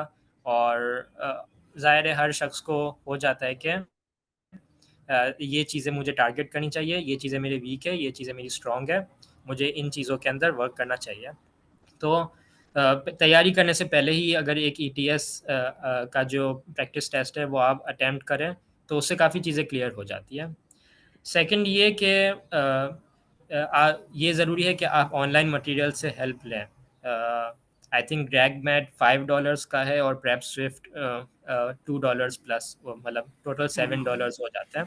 और तो आई वुड से कि अगर आप $220 की आप एक इन्वेस्टमेंट कर रहे हैं which is a huge investment, तो $7 is not much compare to it. और इस कंडीशन के अंदर अगर है ना आप इसके अंदर जो है अच्छी तरह इसकी प्रैक्टिस कर लें तो you have a good chance, क्योंकि उसके अंदर आपको खुद आइडिया हो जाएगा। उसके अंदर है ना आप है ना जो प्रैक्टिस टेस्ट करेंगे, फिर उसके बाद आप इस चीज़ें का ये जो मटेरियल्स है उसकी हेल्प लेंगे। उसके अंदर भी क्वेश्चंस होते हैं, उसके अंदर भी सारी चीज़ें अवेलेबल होती है कि किस तरह के क्वेश्चंस आएंगे। ग्रेग मैट के अंदर जो फ़ायदा ये है कि they use real GRE questions for their practice. Okay, तो बाकी आप दूसरी सोर्सेज भी देख सकते हैं, लेकिन उसके अंदर ये होते हैं कि वो लोग खुद क्वेश्चंस बनाते हैं। और ग्रेग मैट के जो क्वेश्चंस होते हैं ना वो जीआरई के ही क्वेश्चंस होते हैं। तो होता ये है कि जो कुछ सोर्सेज जो अपने क्वेश्चंस खुद बनाते हैं जीआरई के, तो GRE provides very professional questions. Okay, तो उनके जो क्वेश्चंस होते हैं वो लॉजिकली बहुत साउंड होते हैं। उनकी रीजनिंग मिलती है, मतलब ये वो एक क्वेश्चन होता है, जैसे अभी एक एक आपको एग्जांपल दूं कि एक क्वेश्चन है जिसके अंदर आपने वर्ड पेयरिंग करनी होती है कि तो दो वर्ड्स जो सिनोनिम्स होते हैं उसको दो ब्लैंक्स के अंदर आपने फिल करने हैं। तो I think 5 to 6 synonyms available होते हैं। तो उसको अटेम्प्ट करने के लिए it takes a lot of reasoning, and if the question that you practice from उसकी रीजनिंग ही मैच नहीं होती तो आपको लगेगा ये भी सही हो सकता है, ये भी सही हो सकता है। वैसे तो ग्रेग में जीआरई के अंदर जनरली ये काफ़ी इशू होता है कि आपको सारे आंसर्स ठीक ही लगते हैं या सारे आंसर्स गलत लगते हैं। तो लेकिन when you will be using these online sources, और आप जब है ना जीआरई की जो साइकी समझेंगे, उसकी जो कॉन्सेप्ट समझेंगे, लॉजिक समझेंगे, तो देन आपको क्लियर होगा कि कौन सी चीज़ किस तरह अटेम्प्ट करनी है और किन चीज़ों पे नज़र रखनी है। तो जब ये आप चीज़ें सीख जाएंगे ना, और जब आप बाकी दूसरे जो क्वेश्चन जो दूसरे लोगों ने बनाए होते हैं उसको अटेम्प्ट करेंगे, तो जो रीजनिंग जीआरई यूज़ करता है वो रीजनिंग बाकी क्वेश्चंस तो नहीं यूज़ करते हैं। तो आपकी सारे जो है ना स्ट्रेटजीज होती है वो उधर फेल हो जाती है, और आपको लगता है कि ये तो कुछ वर्क ही नहीं कर रहा, और आप डिस्करेज हो जाते हैं। तो ये बहुत इंपॉर्टेंट है कि ईटीएस के पास पेपर्स और ईटीएस की जितने भी रिसोर्सेज हैं, सिर्फ उसी को यूज़ करते हुए आप जीआरई की प्रिपरेशन करें। ओके, और a small investment can take you a long way. ये बहुत एक मेरा ऑनेस्ट रिव्यू है कि आप बिल्कुल भी है ना, जब आप $220 की इन्वेस्टमेंट कर रहे हैं तो आपको हेजिटेट नहीं करना चाहिए कि आप कोई भी पेड रिसोर्सेज हो आप उससे हेल्प ना लें। ओके, और ये है कि दूसरा जीआरई के अंदर उसामा के टाइम काफ़ी लेंथी था, अब शॉर्ट हो गया है। तो शॉर्ट होने की वजह ये है कि पहले ये था कि बहुत टाइम तक स्टूडेंट उसे अटेम्प्ट करते रहते थे, जिसकी वजह से जो उसकी जो मेंटल इम्पैक्ट आता था क्योंकि बहुत थका देता है जीआरई। तो टिल द एंड आप इतने एग्जॉस्टेड होते हो कि आपका माइंड जो है वो इतना उस तरह फंक्शन नहीं करता जिस तरह उसके क्वेश्चंस को अटेम्प्ट करने के लिए करना चाहिए। सो व्हाट दे डिड के ईटीएस ने जीआरई को काफ़ी शॉर्ट कर दिया है, और अब ये है कि लेकिन बहुत इंटेंसिव हो गया है जीआरई। आपको काफ़ी क्विकली आंसर्स देने होते हैं, और ये भी एक इशू है जीआरई के अंदर, टाइम का बहुत इशू है। तो you need to manage your time. ये चीज़ें भी जब आप है ना ऑनलाइन रिसोर्सेज से आप हेल्प लेंगे तो आपको सारी स्ट्रेटजीज बताई जाएगी, आपको बताया जाएगा कि किन क्वेश्चंस को किस तरह टैकल करना है और टाइम किस तरह मैनेज करना है, कौन से क्वेश्चन को कितना टाइम देना है, कौन से क्वेश्चन को टाइम देना भी है और कौन से क्वेश्चन को बहुत टाइम देना है। क्योंकि इसके अंदर आप कुछ चीज़ें होती हैं कि एक ही पॉइंट मिलता है आपको, लेकिन एक क्वेश्चन के अंदर बहुत टाइम लग रहा होता है और दूसरे के अंदर इतना टाइम नहीं लगता। तो you should go for small those kind of questions के जो आपको पॉइंट्स भी दें, मतलब लो लो रिस्क होता है और हाई रिवॉर्ड होता है, आपको वो पॉइंट्स मिल जाते हैं। एंड ये है कि कुछ लोग होते हैं दे आर परफेक्शनिस्ट, और वो चाहते हैं कि हर क्वेश्चन को अटेम्प्ट करें, हर चीज़ को बिल्कुल करेक्ट करें, और हर चीज़ को मतलब उनको चाहिए कि 340 का जो टेस्ट होता है उसमें से 340 लें। तो 340 इज़ मतलब एक एक्सट्रीम स्कोर है। 325 से अबव जाए तो it is exceptionally good. Okay, तो you do not need to be perfect for the GRE. You just need to be good enough कि आप 320 से ऊपर स्कोर कर लें. 320 is also very good. Okay, तो ये चीज़ें आपने जहन में रखनी है और आपने अटके नहीं रहना एक क्वेश्चन के ऊपर. आपने मूव ऑन करना है. If it is taking too much time and you are not getting till the end of it, आप स्किप करें और आपको जो आता है आप उसे करें. और and you need to give that question your best ताकि आप मैक्सिमम स्कोर अचीव कर सकें. सामा. Yeah. And another thing is कि जो GRE का मार्किंग का क्राइटेरिया है वो परसेंटाइल बेस्ड है, इट्स नॉट परसेंटेज बेस्ड. तो इट डजंट मीन कि आपने 320 नंबर जिस तरह जून बता रहे हैं तो वो इस तरह से आएंगे कि आपने सारे क्वेश्चंस ठीक किए होंगे. It's nothing like that. Your test जो परसेंटाइल है समथिंग जो कि बेस करता है कि आपने रिलेटिवली दूसरे लोगों के हिसाब से कितने क्वेश्चंस ठीक सही करेक्ट किए हैं. तो दिस इज एक्चुअली कम्प्लेक्स. उसकी कम्प्लेक्सिटी को आपको उसकी टेंशन लेने की जरूरत नहीं है. बट द थिंग इज के all you need to do is to do as many correct answers you could go with. That would be that's all you want to do. और एक और चीज़ मैं ऐड करना चाहता हूँ. पोस्ट कोविड GRE की जो इम्पोर्टेंस है इन US यूनिवर्सिटीज वो स्लैक कर गई है. It's not considered that important now.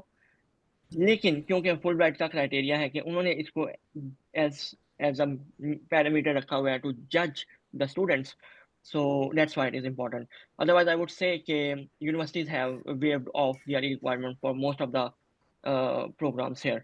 And I think there is no university here in US for agriculture or plant science programs they need GRE, so they don't. But because it is a उन्होंने waive off नहीं किया totally, like it is optional. तो it is always good कि आपका GRE हो. That's why Fulbright also encourages कि आप GRE के साथ जाएं. So all you need to do is to score as much as you can, क्योंकि जितना द मोर द मैरियर. जितना आपका ज़्यादा स्कोर होगा उतनी प्रोफाइल आपकी ज़्यादा अच्छी कंसिडर की जाएगी, क्योंकि GRE is one of the main reason जिसके ऊपर आपकी प्रोफाइल जो है वो जज होती है after assess.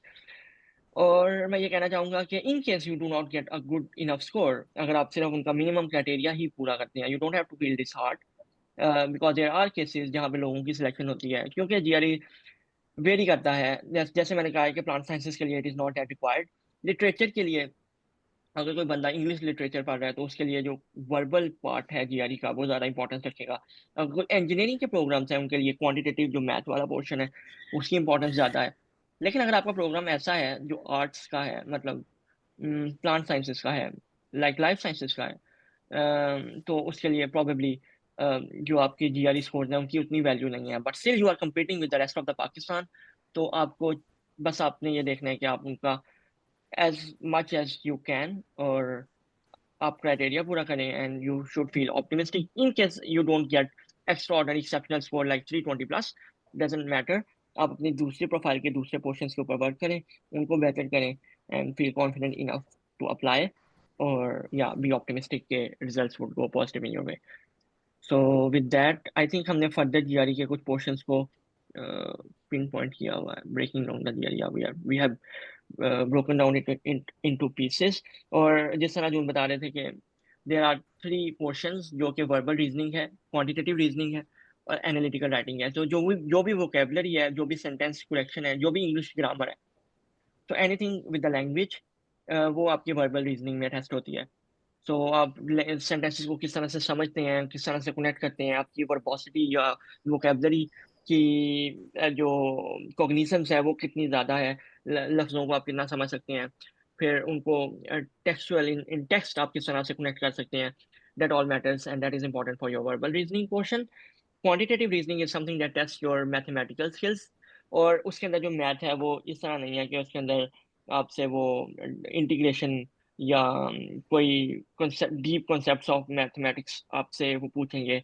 It's like basic algebra और बेसिक स्टफ जो आप मैट्रिक लेवल तक पढ़ते आए हैं, वही मैथ होता है. But what you need to do is to understand the questions और उनकी रीजनिंग को समझना है, उनकी लॉजिक को. or probably there would be trigonometry as well. Trigonometry है, geometry है, algebra है. I think trigonometry is something sin theta cos theta, if I'm not wrong.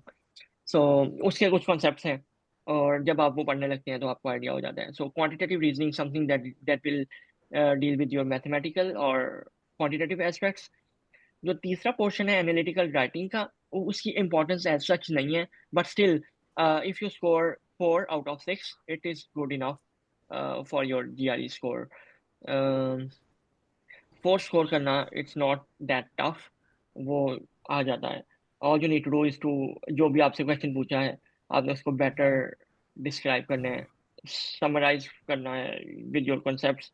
जो आप I think there were 2 questions as of the time that I gave the exam. उसके अंदर वो आप एक आर्गुमेंट होता है कुछ, और कुछ दूसरा section I forgot the name, जो आपका क्वेश्चन की टाइप है, जो वो मेरे ज़हन से निकल गई है. So what you need to do is to go with that question, और किस तरह से वो डिमांड कर रहा है आपसे answer. Probably June can add further into this, और कि वो क्या है. But as far as the GRE as a whole is concerned, I think we have defined it. अगर June आप कुछ ऐड करना चाहें तो आप कर दें, so that we can move forward. Okay, Usama, I think I missed के ये बेसिकली होता है, ये इस तरह है कि पहले एक वर्बल सेक्शन आता है, फिर उसको आपने अटेम्प्ट करना होता है, फिर उसके बाद आप एक क्वांटिटेटिव का एक पार्ट आता है, मतलब फर्स्ट एक वर्बल, फिर क्वांटिटेटिव, फिर वापस वर्बल, फिर वापस क्वांटिटेटिव, और फिर एनालिटिकल. तो इस तरह 5 सेक्शंस होते हैं. ओके, तो जो फर्स्ट जो होता है ना, वर्बल और क्वांटिटेटिव, वो रिलेटिवली ईजियर होता है, और फिर जो सेकंड होता है ना पार्ट, वो थोड़ा ज़्यादा मुश्किल होता है और उसकी वेटेज भी ज़्यादा होती है. तो मतलब कि उसके जो स्कोर के ऊपर, ओवरऑल स्कोर के ऊपर जो इम्पैक्ट होता है, वो सेकंड पार्ट का ज़्यादा होता है as compare to first part.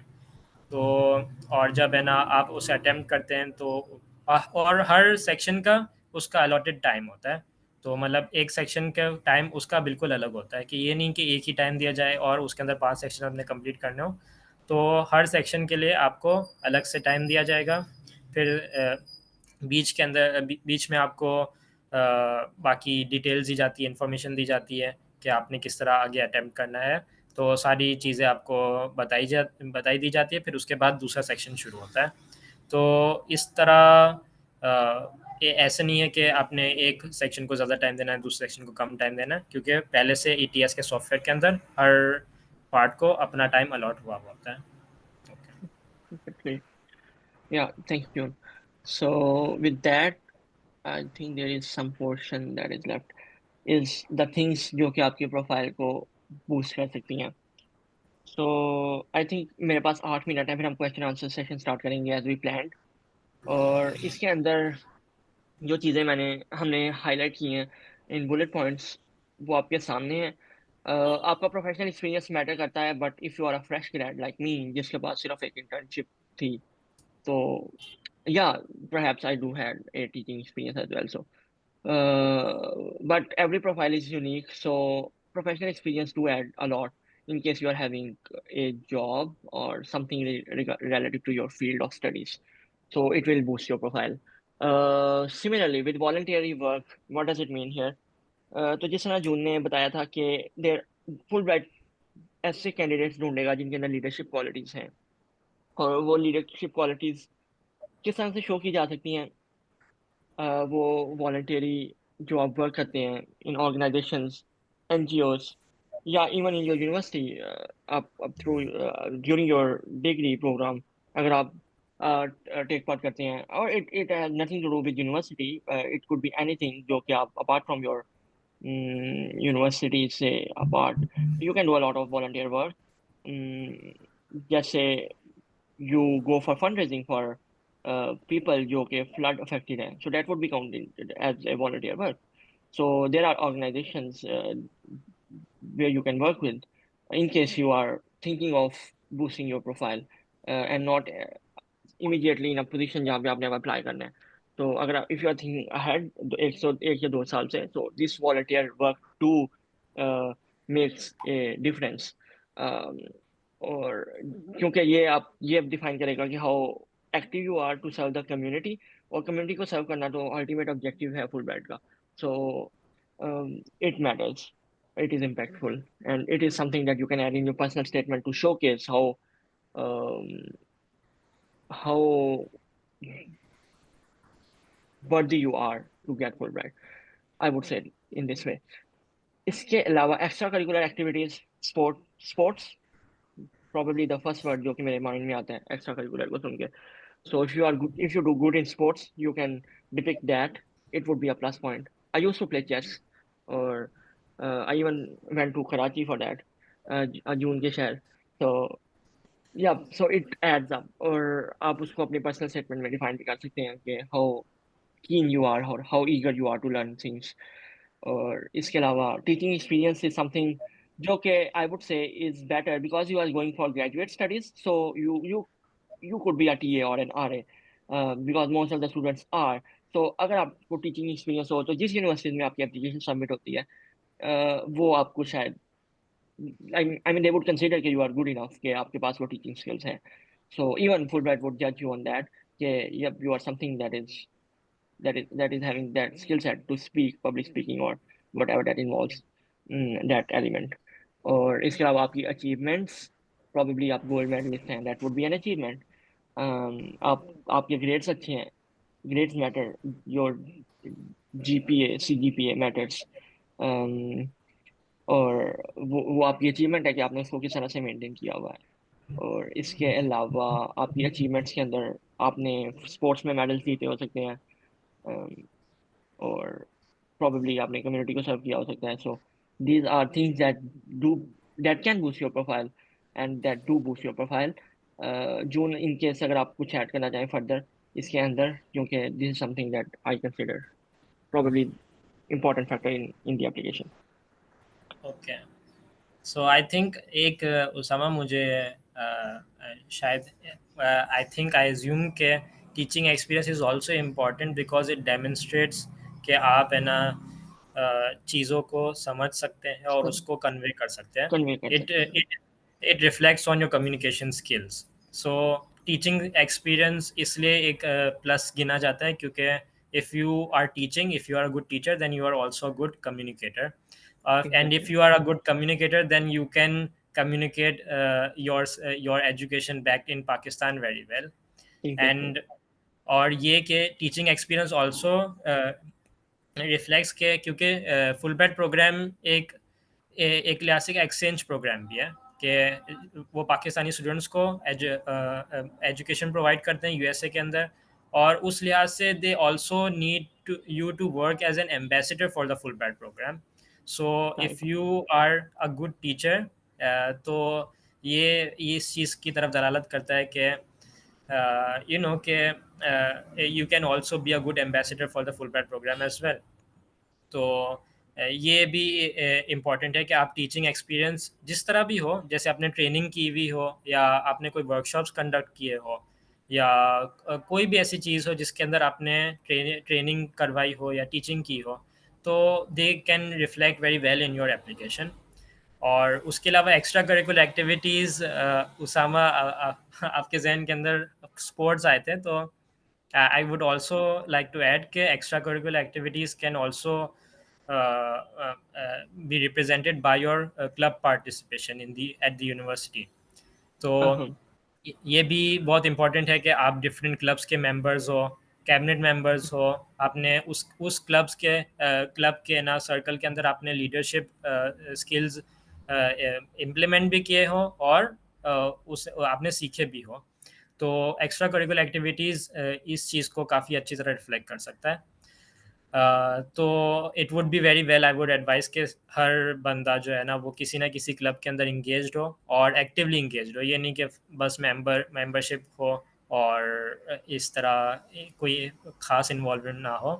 तो ये क्लब्स के जो एक्सपीरियंसेस होते हैं वो आपके एक तो आपको खुद भी डेवलप करेंगे ही, क्योंकि when you go for the interview जो क्लब के जो एक्सपीरियंसेस होते हैं, कुछ चीज़ें होती हैं जो लिखने के लिए होती हैं, कुछ चीज़ें होती हैं कि जो एक्चुअली आपके जहन में, आपकी बॉडी लैंग्वेज में, आपके पर्सनैलिटी के अंदर शो होती है.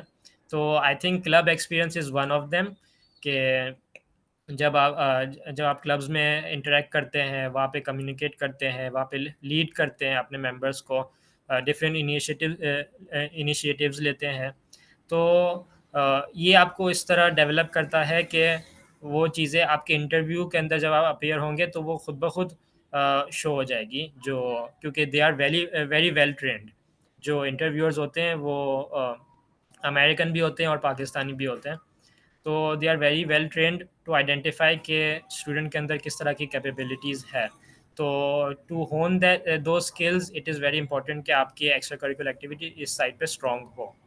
वॉलंटरी वर्क के अंदर आई वुड से कि आपने अपने सर्कल में, अपनी कम्युनिटी के अंदर जो काम किए हो, और इट ऑल्सो रिप्रेजेंट्स के ना आपकी डेडिकेशन क्या है अपने कंट्रीमैन के लिए, अपनी कंट्री के लिए, और एज ए नेशन आप किस तरह कंट्रीब्यूट कर रहे हैं।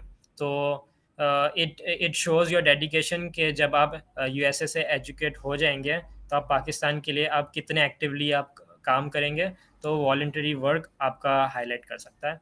बाकी प्रोफेशनल एक्सपीरियंस जो है वो डिपेंड करता है आप किस तरह का प्रोग्राम परसू करना चाह रहे हैं। जैसे अभी अगर आपने रिसर्च करनी है तो research experience could be considered very well in your application. और आपने कोई इंडस्ट्री के अंदर कोई इंडस्ट्रियल प्रोग्राम करना है या कोई प्रोफेशनल डिग्री करनी है, तो उस तरह का रेलेवेंट एक्सपीरियंस जो होगा वो उस चीज़ को एविडेंस के साथ बैक करेगा। टेस्टिफाई करेगा, राइट। another thing जो शायद मैं भूल गया, हाँ, in case you are from a field of STEM की, साइंस की, टेक्नोलॉजी की, इंजीनियरिंग की, मैथमेटिक्स की, आप साइंटिफिक कॉन्फ्रेंसेस अटेंड करते हैं, that could be something। लेकिन सिर्फ at this moment I would say कि मैंने भी सिर्फ उनको एज ए कॉन्फ्रेंस अटेंड किया था, लेकिन अगर आप कोई पोस्टर प्रेजेंटेशन करते हैं, so that would be something that can boost your profile। अगर आपका रिसर्च पेपर है या कि आपने कोई रिसर्च की इन योर बैचलर्स और masters, that would also add an impact to your profile। और या दिस इज समथिंग जो कि मुझे याद आई, जो हमने यहाँ पे स्क्रीन पे नहीं लिखा। So these little things can do the difference and can make the change। And yep, that is it, and I think this was our last slide, and so here we are, 1:31 exact, and we are on the Q&A session. So yep, so the room is open for questions now. Please go ahead and ask.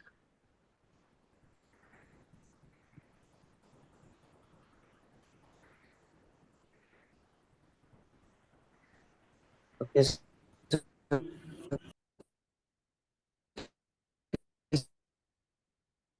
Huzaifa, आपकी आवाज cut गई है, बिल्कुल ही मुझे नहीं आई। कभी कोई question है तो वो chat box, is it clear?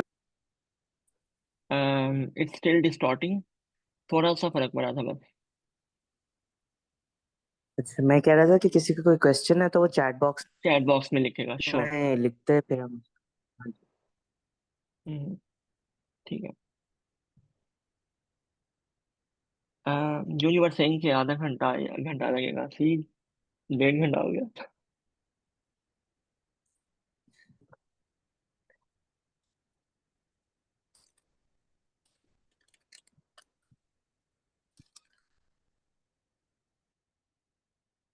Thank you so much Joon, आपने टाइम निकाला, by the way, from your busy schedule. I know it's Sunday, it must be Sunday there, और Sunday is the only day when you get some rest. Joon, आपका mic mute है।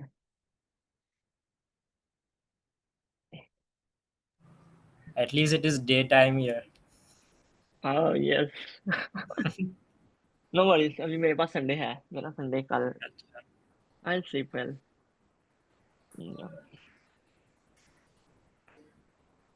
Okay, Jazz has a question. कहाँ है question? I can सी।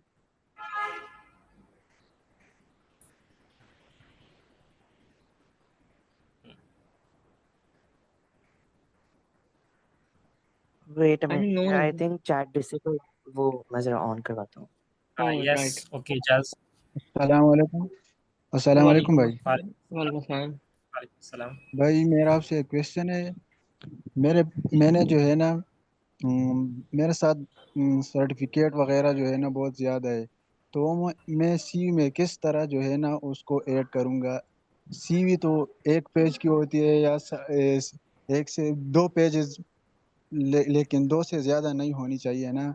और मेरे पास certificate अगर 70 से ज़्यादा हो तो मैं किस तरह उसको जो है ना ऐड करूँगा इस सीवी में। जून आप जा रहे हैं, मैं जा रहा हूँ। ओके एजाज, सो मैं ये कहना चाहूँगा कि can you unmute Ejaz? Ejaz, मुझे मुझे ये पूछना था कि आप कौन सा प्रोग्राम आप परसू करना चाह रहे हैं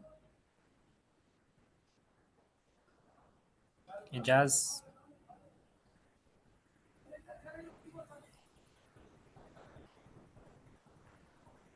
Okay, so there is a Q&A section in the more section. जब आप more जाएंगे तो आपको Q&A का एक pop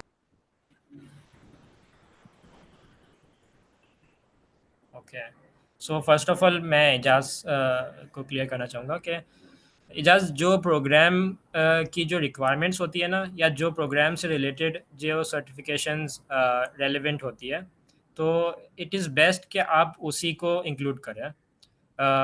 मोस्ट प्रोबेबली अगर आपकी 70 प्लस सर्टिफिकेट्स है, it is a very good accomplishment, but you need to stay relevant to your program. Okay, तो जो चीज़ें आपको लगे कि ये मेरी जो कैंडिडेंसी है, या एज अ फुलब्राइट ग्रांटी मुझे ये चीज़ें सपोर्ट करेगी, और मुझे इन चीज़ों से मुझे मतलब मैं जो चीज़ करना चाह रहा हूँ, या मैं जिस प्रोग्राम में पार्टिसिपेट करना चाह रहा हूँ, उस प्रोग्राम को ये सपोर्ट करे, ये सर्टिफिकेट सपोर्ट करेगी। तो और उसके अंदर भी कुछ सर्टिफिकेट्स होते हैं जिसकी इम्पैक्ट बहुत ज़्यादा होते हैं, कुछ सर्टिफिकेट्स होते हैं जिनके इम्पैक्ट इतने नहीं होते हैं। तो यू कैन प्रायोरिटाइज के ये जो सर्टिफिकेट्स हैं, तो उसके अंदर जो सर्टिफिकेट्स मुझे जो बहुत इम्पैक्टफुल भी होगी पैनल के सामने, और जो सर्टिफिकेट्स मैं जिस प्रोग्राम को इंटेंड करता हूँ, मैं जो प्रोग्राम्स मुझे परस्यू करने हैं उसे सपोर्ट भी वेरी वेल करते हैं। तो इन तो आप इस तरह से प्रायोरिटाइज कर सकते हैं कुछ कोर्सेज को, और फिर उसे इंक्लूड कर सकते हैं। बाकी आप हाईलाइट कर सकते हैं अपने पर्सनल स्टेटमेंट में, या आपके अपने जो स्टडी ऑब्जेक्टिव्स में, कि आपने और भी सर्टिफिकेशंस हासिल की हुई है, या आप जो कीवर्ड्स हैं, जैसे आपने एसईओ में कोई सर्टिफिकेशन ली है, या डिजिटल मार्केटिंग में की हुई है, या कोई भी चीज़ आपने जो जो स्किल्स एक्वायर किए हैं। जैसे ये भी पॉसिबल है कि आपने डिजिटल मार्केटिंग के ऊपर 5-6 सर्टिफिकेट्स की हुई हो, तो अगर आप सिर्फ एक जो बेस्ट उसके अंदर सबसे जो इम्पैक्टफुल सर्टिफिकेट है उसे इंक्लूड करें, और बाकी आपने अपने पर्सनल स्टेटमेंट में भी इंक्लूड कर सकते हैं कि ये इस स्पेसिफिक टॉपिक के ऊपर मैंने, या इस फील्ड के अंदर मैंने इतनी ज़्यादा सर्टिफिकेट्स हासिल की हुई है, और उसके हिसाब से मतलब मैंने इसके अंदर एक्सपर्टीज़ हासिल की है। तो ये यही बात है कि आपने जो सर्टिफिकेट्स को प्रायोरिटाइज करना है, और जो सबसे ज़्यादा आपको इम्पैक्टफुल लगे, जो सबसे ज़्यादा आपको रेलिवेंट लगे अपने प्रोग्राम को, तो आप उसे इंक्लूड करें। ओके,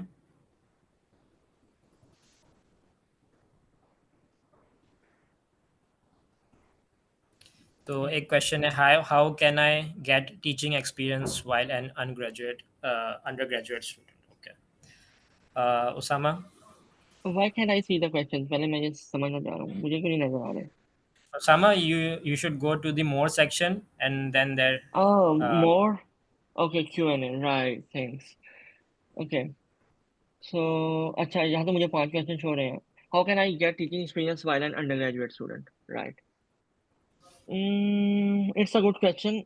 I would say कि it's not the something कि अगर आपको आप नहीं कर सकते, so it's not good.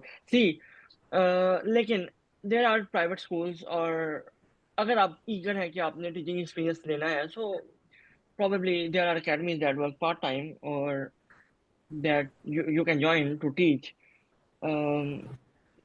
अगर आपको स्कूल में during summer. Summer में तो खैर schools बंद होते हैं, पर there are some schools that are still open. You can try those.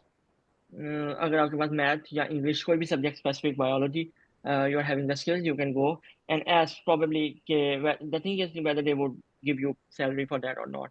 But in case you just want to get that experience, I won't say do it without salary. I'm not gonna be a protagonist for that thing. Like, you can still negotiate something. You can teach part time in academies if you are that eager to do. Summer probably is the best option for undergrads. तो आप summer के दौरान अगर आप try कर सकते हैं, so probably you will get something. This is something I can do. I can add here. और मैं June, you ये wanna भी add ऐड करना something? चाहूँगा, हाँ, so it is in necessary के एक्सपीरियंस जो टीचिंग एक्सपीरियंस है वो कन्वेंशनल फॉर्म में ही हो. अलग अलग किस्म की एम्प्लॉयमेंट्स हो सकती है. जैसे I think I worked at a factory जिसके अंदर we were sorting out mangoes for quality और लेबर को एक्सप्लेन करना था, तो we conducted a workshop there. तो उस लिहाज से कि हमने I added that experience as well, तो I think that counts as teaching. तो टीचिंग के अंदर आप वर्कशॉप्स भी इंक्लूड कर सकते हैं. किसी जगह आपको इनवाइट किया गया हो या आपके होम टाउन के अंदर कोई ऐसा प्रोग्राम हुआ हो, कोई इवेंट हुआ हो, कोई सेमिनार या वर्कशॉप हो, तो आपने उसके अंदर पब्लिक स्पीकिंग की हो, कोई कोई भी तरह का आपने कि कोई कोई भी एक एजुकेशनल एक्सपीरियंस हो कि जिसके अंदर आपने किसी दूसरे को आपने एक्सप्लेन किया हो, कोई इंस्ट्रक्शंस दिए हो, कोई ट्रेनिंग दी हो, कोई टीचिंग कराई हो, या फिर इन अ कन्वेंशनल सेंस आपने किसी स्कूल के अंदर कोई एज अ गेस्ट टीचर आपने कोई सेशन कंडक्ट किया हो. It could be relevant to your program. जैसे अगर आप if your major is in psychology, तो फिर आपने साइकोलॉजी पे कोई इवेंट किया हो, या फिर आप एग्रीकल्चर के अंदर है, या अगर मेरी फील्ड हॉर्टिकल्चर के अंदर है तो हॉर्टिकल्चर के अंदर भी जैसे कोई गार्डनिंग सेशन करवाया हो स्टूडेंट्स के अंदर, स्टूडेंट्स कोई किसी स्कूल में, तो these all of these things can accumulate for a teaching experience as well. अच्छा, नेक्स्ट क्वेश्चन है मुज्तबा का. How much CGPA is good for taking Fulbright? You wrote Fulbright with full separate. That CGPA that's a good question कि CGPA कितना होना चाहिए, good consider होता है. See, the thing is कि CGPA is also something that varies from programs to programs. अगर आप engineering programs पढ़ रहे हैं तो आपकी CGPA technically थोड़ी सी कम होगी comparing with those from life sciences programs या basic sciences के programs से. तो CGPA is a factor जो कि it it is it is a criteria जो कि जज करता है आपकी ओवरऑल एकेडमिक प्रोफाइल को. लेकिन in case there is it is a program जहाँ पे you can't get much CGPA. I think at least 3 would be considered good. लेकिन the more the merrier, as I said. और 3.5 plus is something extraordinary. और अगर आपकी CGPA कम है तो you can reflect it into your GRE scores कि CGPA doesn't define my intellectual something that is having its connection with my intellectual pursuits. So अगर आपका programme ऐसा है कि जिसके अंदर आपकी CGPA कम है, so disheart होने की जरूरत नहीं है. Probably you can focus on GRE and you can get good scores there, and it will back your CGPA up for that. Joon, in case you want to add something here. Okay, तो basically I just want to say कि CGPA matter करती है, but as well as दूसरी चीज़ें भी matter करती है. Okay, तो सिर्फ इसका सिंपल क्वेश्चन ये होगा कि सिर्फ CGPA मैटर नहीं करती. So there is no good CGPA as long as you are passing all your subjects.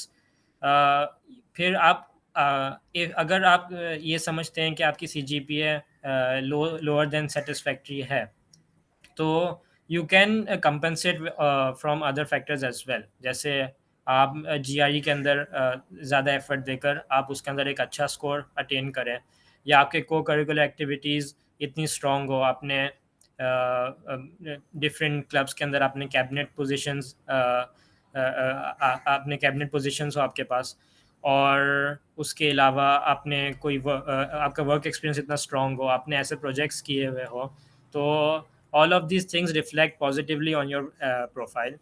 तो CGPA मैटर करती है, बट हर चीज़ मैटर करती है, और हर चीज़ मैटर अपनी लिमिट्स पे करती है. तो it should be a balance, कि अगर आप एक चीज़ में लैग करते हैं तो आप उसे दूसरी चीज़ से कंपेंसेट करें. और ये भी बहुत मैटर करता है कि आप उस अपनी अगर आपकी CGPA अगर आप समझते हैं कि इतनी अच्छी नहीं है, तो आप उसे अपने एसेस के अंदर भी रिफ्लेक्ट कर सकते हैं कि आपको लगे कि ना कुछ रीजंस दे सकते हैं, कुछ ऐसे स्ट्रगल्स आप बता सकते हैं, या फिर कोई ऐसी चीज़ें आप बता सकते हैं कि वो क्यों इस तरह है, और उसको कंपेंसेट करने के लिए, उसे ओवरकम करने के लिए मैंने क्या एफर्ट्स दी हुई है, और वो चीज़ें मेरी CGPA के सामने वो किस तरह ज़्यादा है. तो you could include all of these things in your application. in your तो essay. Yeah. So the next question is, for PhD application do we need to propose research proposal? मैंने इस पे बात की थी.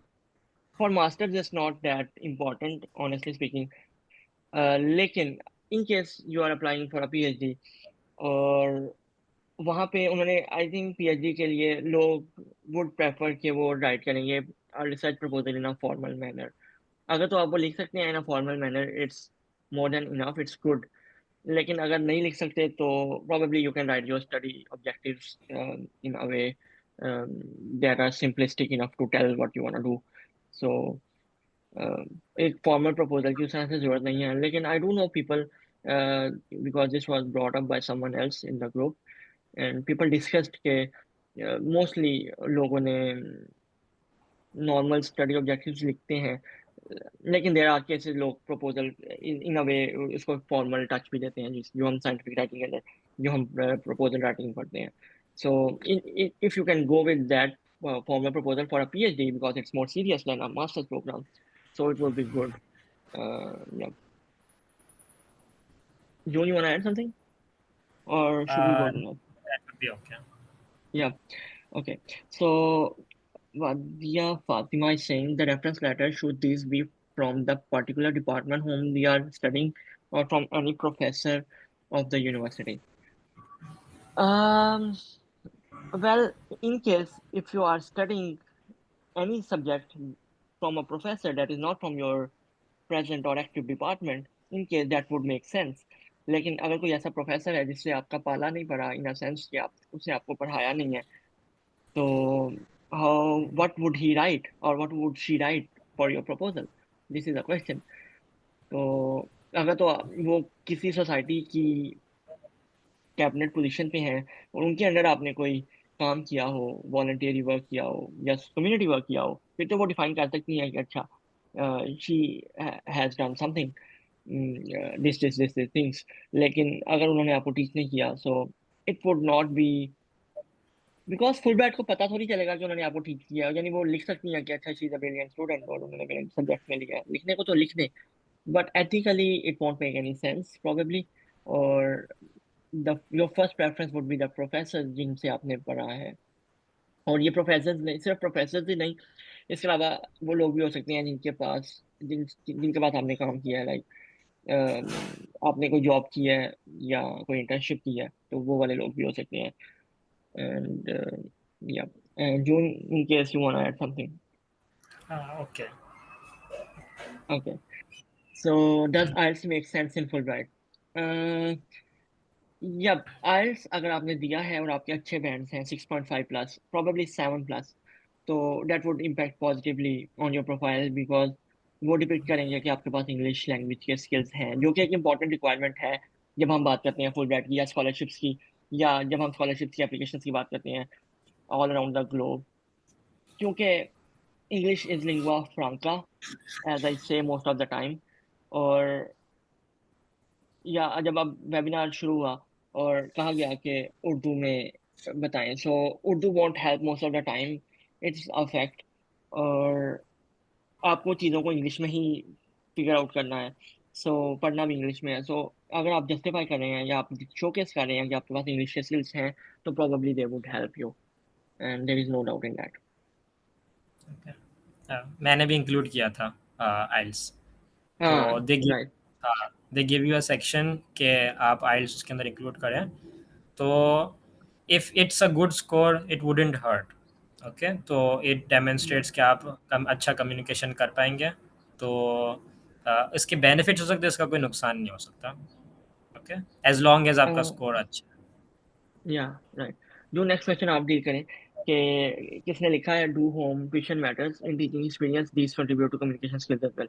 वेल या टेक्निकली या Yes, go ahead. it definitely matters क्योंकि it not only reflects your teaching experience, ये भी करता है कि आप है ना साइट पर मतलब है ना अपने रीजन के अंदर या अपनी कम्युनिटी के अंदर आप एक एज ए ट्यूशन टीचर आप है ना कंट्रीब्यूट कर रहे हैं, तो it reflects in that way as well। तो exactly. it is definitely a plus कि आप ट्यूशंस कंडक्ट करते हैं, तो it would be good to have। I think we answered all those questions written here. अगर आप लोग वैसे पूछना चाहते हैं तो या फर्दर राइट करना चाहते हैं तो please go ahead.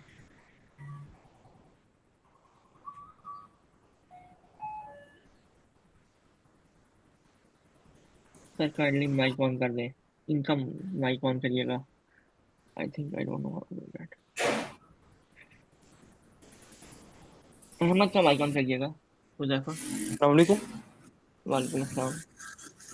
Ji sir, I have question कि अगर हमने जीआरई टेस्ट देना है अंडर ग्रेजुएट के पहले, लाइक हमारे 2 साल का 2 ईयर्स का हमारा गैप वगैरह हो, तो उसका कोई इशू तो नहीं होगा लाइक टेस्ट देने में? जीआरई टेस्ट देने में तो कोई इशू नहीं होगा। मतलब इस एप्लीकेशन तरह के होता है ऊपर, ना कि एप्लीकेशन पे इम्पैक्ट पूछ रहे हैं 2 इयर्स गैप का। जी जी, लाइक मतलब वो गैप होता है ना कि आप अंडर हाँ ग्रेजुएट पहले का हो या दूसरा आपने उसके अंदर जॉब वगैरह की हो। राइट। सो आप उस गैप को कवर कर सकते हैं। आप बता सकते हैं अपनी सीवी के अंदर आपने जॉब किया है, इन केस आपने जॉब किया है। इन केस अगर आपने जॉब नहीं की तो आप उस गैप को अपनी पर्सनल स्टेटमेंट में बता सकते हैं कि ड्यू टू सम इमरजेंसी जो भी आपका इशू होगा, तो वो आप बता सकते हैं उसके अंदर कि इस रीजन की वजह से मुझे अपनी एजुकेशन से डिस्कनेक्ट होना पड़ा था। या जी उसका सर। कोई इशू नहीं है या। सर हम जो सा इस टेस्ट की तैयारी किस तरह कर सकते हैं, लाइक कोई बुक वगैरह हो या कोई इस तरह की चीज? ऑनलाइन रिसोर्सेज तो अवेलेबल हैं, बुक्स वगैरह, there are lot of resources अगर आप सर्च करेंगे गूगल पे। उसके अलावा जून ने बताया था कि प्रेप स्विफ्ट है, GregMat is a source, online available है लेक्चर्स, $5 अ मंथ, और उसके ऊपर एक एड ऑन मिलता है प्रेप स्विफ्ट का $2 का। सो उनकी फ्री में एडवर्टाइजमेंट कर रहे हैं, but it is a good resource. तो $7 के अंदर इट इज़ समथिंग गुड जो कि आपको हेल्प करेगी कि आपको ट्रैक पे लाने के लिए कि हाउ टू या डील विद द जीएल। Okay, so there is a question. मैं ये भी अच्छा कहना अच्छा। चाहूँगा कि अगर आपके पास टाइम है, if you are applying starting studying 3 to 4 months prior, ठीक है, तो आप 3-4 महीने पहले तैयारी शुरू कर रहे हैं, तो आपको प्रेप स्विफ्ट की इतनी ज़रूरत नहीं है। प्रेप स्विफ्ट बस इसलिए है क्योंकि वो बहुत जल्दी आपको तैयारी करवा देती है। जो चीज़ें ग्रेग मैट के ऊपर 2-3 घंटे में बताई जाती है, वो ये बेसिकली 15-20 मिनट के अंदर वाइंड अप कर देते हैं। लेकिन ग्रेग मैट बेसिकली ये है कि ग्रेग मैट आप पहले सब्सक्राइब करते हैं, फिर उसके बाद आपको प्रेप स्विफ्ट मिलता है। तो प्रेप स्विफ्ट के लिए ग्रेग मैट ज़रूरी है। तो उस लिहाज से आप देख सकते हैं, आप अपना प्लानिंग कर सकते हैं, स्ट्रेटेजी बना सकते हैं कि आपने किस तरह तैयारी करनी है। या फिर आप पहले ग्रेग मैट से शुरू करें और ग्रेग मैट पे आपको लगे कि ये चीज़ें आपको आती है और you need to fast forward your preparation, तो फिर आप प्रेप स्विफ्ट आप ऑप्ट कर सकते हैं और उससे आप तैयारी कर सकते हैं। तो अ, कुछ चीज़ें और भी चीज़ें होगी, मतलब आई थिंक 9 पाउंड बुक है उसामा। 9 पाउंड है, 5 पाउंड है? 5 LB, हाँ 5 पाउंड राइट। 5 pound, okay. तो 5 पाउंड बुक भी है, तो उसके अंदर भी प्रैक्टिस क्वेश्चंस होते हैं, तो आप उसे भी परचेज कर सकते हैं और उससे भी तैयारी कर सकते हैं। लेकिन पर्सनली मैंने 5 पाउंड बुक से नहीं किया था, मैंने सिर्फ ग्रेगमेट और प्रेपसिप से तैयारी की थी, और आई थिंक वो काफ़ी ऑर्गेनाइज भी था और अच्छी प्रिपरेशन हो जाती है उससे। अगर आपके लिए इंग्लिश बैरियर है, क्योंकि वो ग्रेगमेट इंग्लिश एक्सेंट के साथ होगा, तो आई थिंक पाकिस्तान के भी कुछ लोग हैं जिनके रिसोर्सेज हैं एनडीआरई की प्रिपरेशन के, फेसबुक के ऊपर अवेलेबल हैं। मैं किसी का नाम नहीं लेना चाहता क्योंकि बहुत सारे हैं, आप उनको भी देख सकते हैं, लेकिन शायद वो थोड़े कॉस्टली हो एज कम्पेयर टू ग्रेगमेट। तो अगर आपके पास फंड्स हैं, पैसे हैं, रिसोर्सेज हैं, तो आप वो भी ट्राई कर सकते हैं। If we have change in the field of study like PBG in BSc to biotech in MPhil, what is the possibility of scholarship? और ओके, आई थिंक और के बाद मैं पढ़ नहीं पा रहा, डॉट है। So Joon, would you like to go और क्या लाइक गो? ओके, एक मिनट। For me, both skills are same, honestly speaking. Definitely है, एज लॉन्ग एज कि आप है ना इसको बैक कर सकते हैं, इसको एविडेंस के साथ शो कर सकते हैं कि आपने क्यों फील्ड चेंज की है, और उस फील्ड चेंज करने का आपके इंटरेस्ट के साथ क्या ताल्लुक था, आपके गोल्स के साथ क्या ताल्लुक था, और इस चेंज को आप है ना how will it reflect on your career, how will it reflect on you as a candidate. तो आप ये डेफिनेटली ये चीज़ें आप ये पॉसिबिलिटी है ऑन बीएससी इन पीबीजी और बायोटेक इन एमफिल, ये मतलब बहुत ज़्यादा डिफरेंट फील्ड्स नहीं है, तो नहीं, you can definitely pursue this scholarship is in this condition. right. I think time is about to wrap up. तो अगर किसी का क्वेश्चन है लास्ट तो वो पूछ सकता है, एंड देन इसके बाद हम वाइंड अप कर देंगे। और जहाँ तक इस क्वेश्चन की बात है मुनीब अहमद के, so from a field from a student being a student of PBG, I particularly don't find any difference, लेकिन क्योंकि वो डिग्री का सिर्फ नाम का डिफरेंस है, तो it might not make any much difference. आपने उसको बस जस्टिफाई करना है कि आपके जो ऑब्जेक्टिव्स हैं स्टडी के वो प्रोबेबली सेम ही है, लेकिन या टेक्निकलिटी तो है थोड़ी सी, लेकिन यू कैन डू दैट। तो आई थिंक अब हमें वाइंड अप करना चाहिए। So thank you so much, dear guests. It was such an informative session. At the end, I would like to quote a hadith here. हजूर पाक सल्लल्लाहु अलैहि वसल्लम ने फरमाया कि तुम में से पसंदीदा और महबूब शख्स वो है जिसके इखलाक सबसे बेहतर हैं। तो आई होप आप सब लोग अपने अपने मकासद में कामयाब हों और स्कॉलरशिप्स विन करें और पाकिस्तान के लिए कुछ करें। Thank you so much guys for being here. जज़ाकल्लाह खैर। Thank Thank you. you so much for hosting us.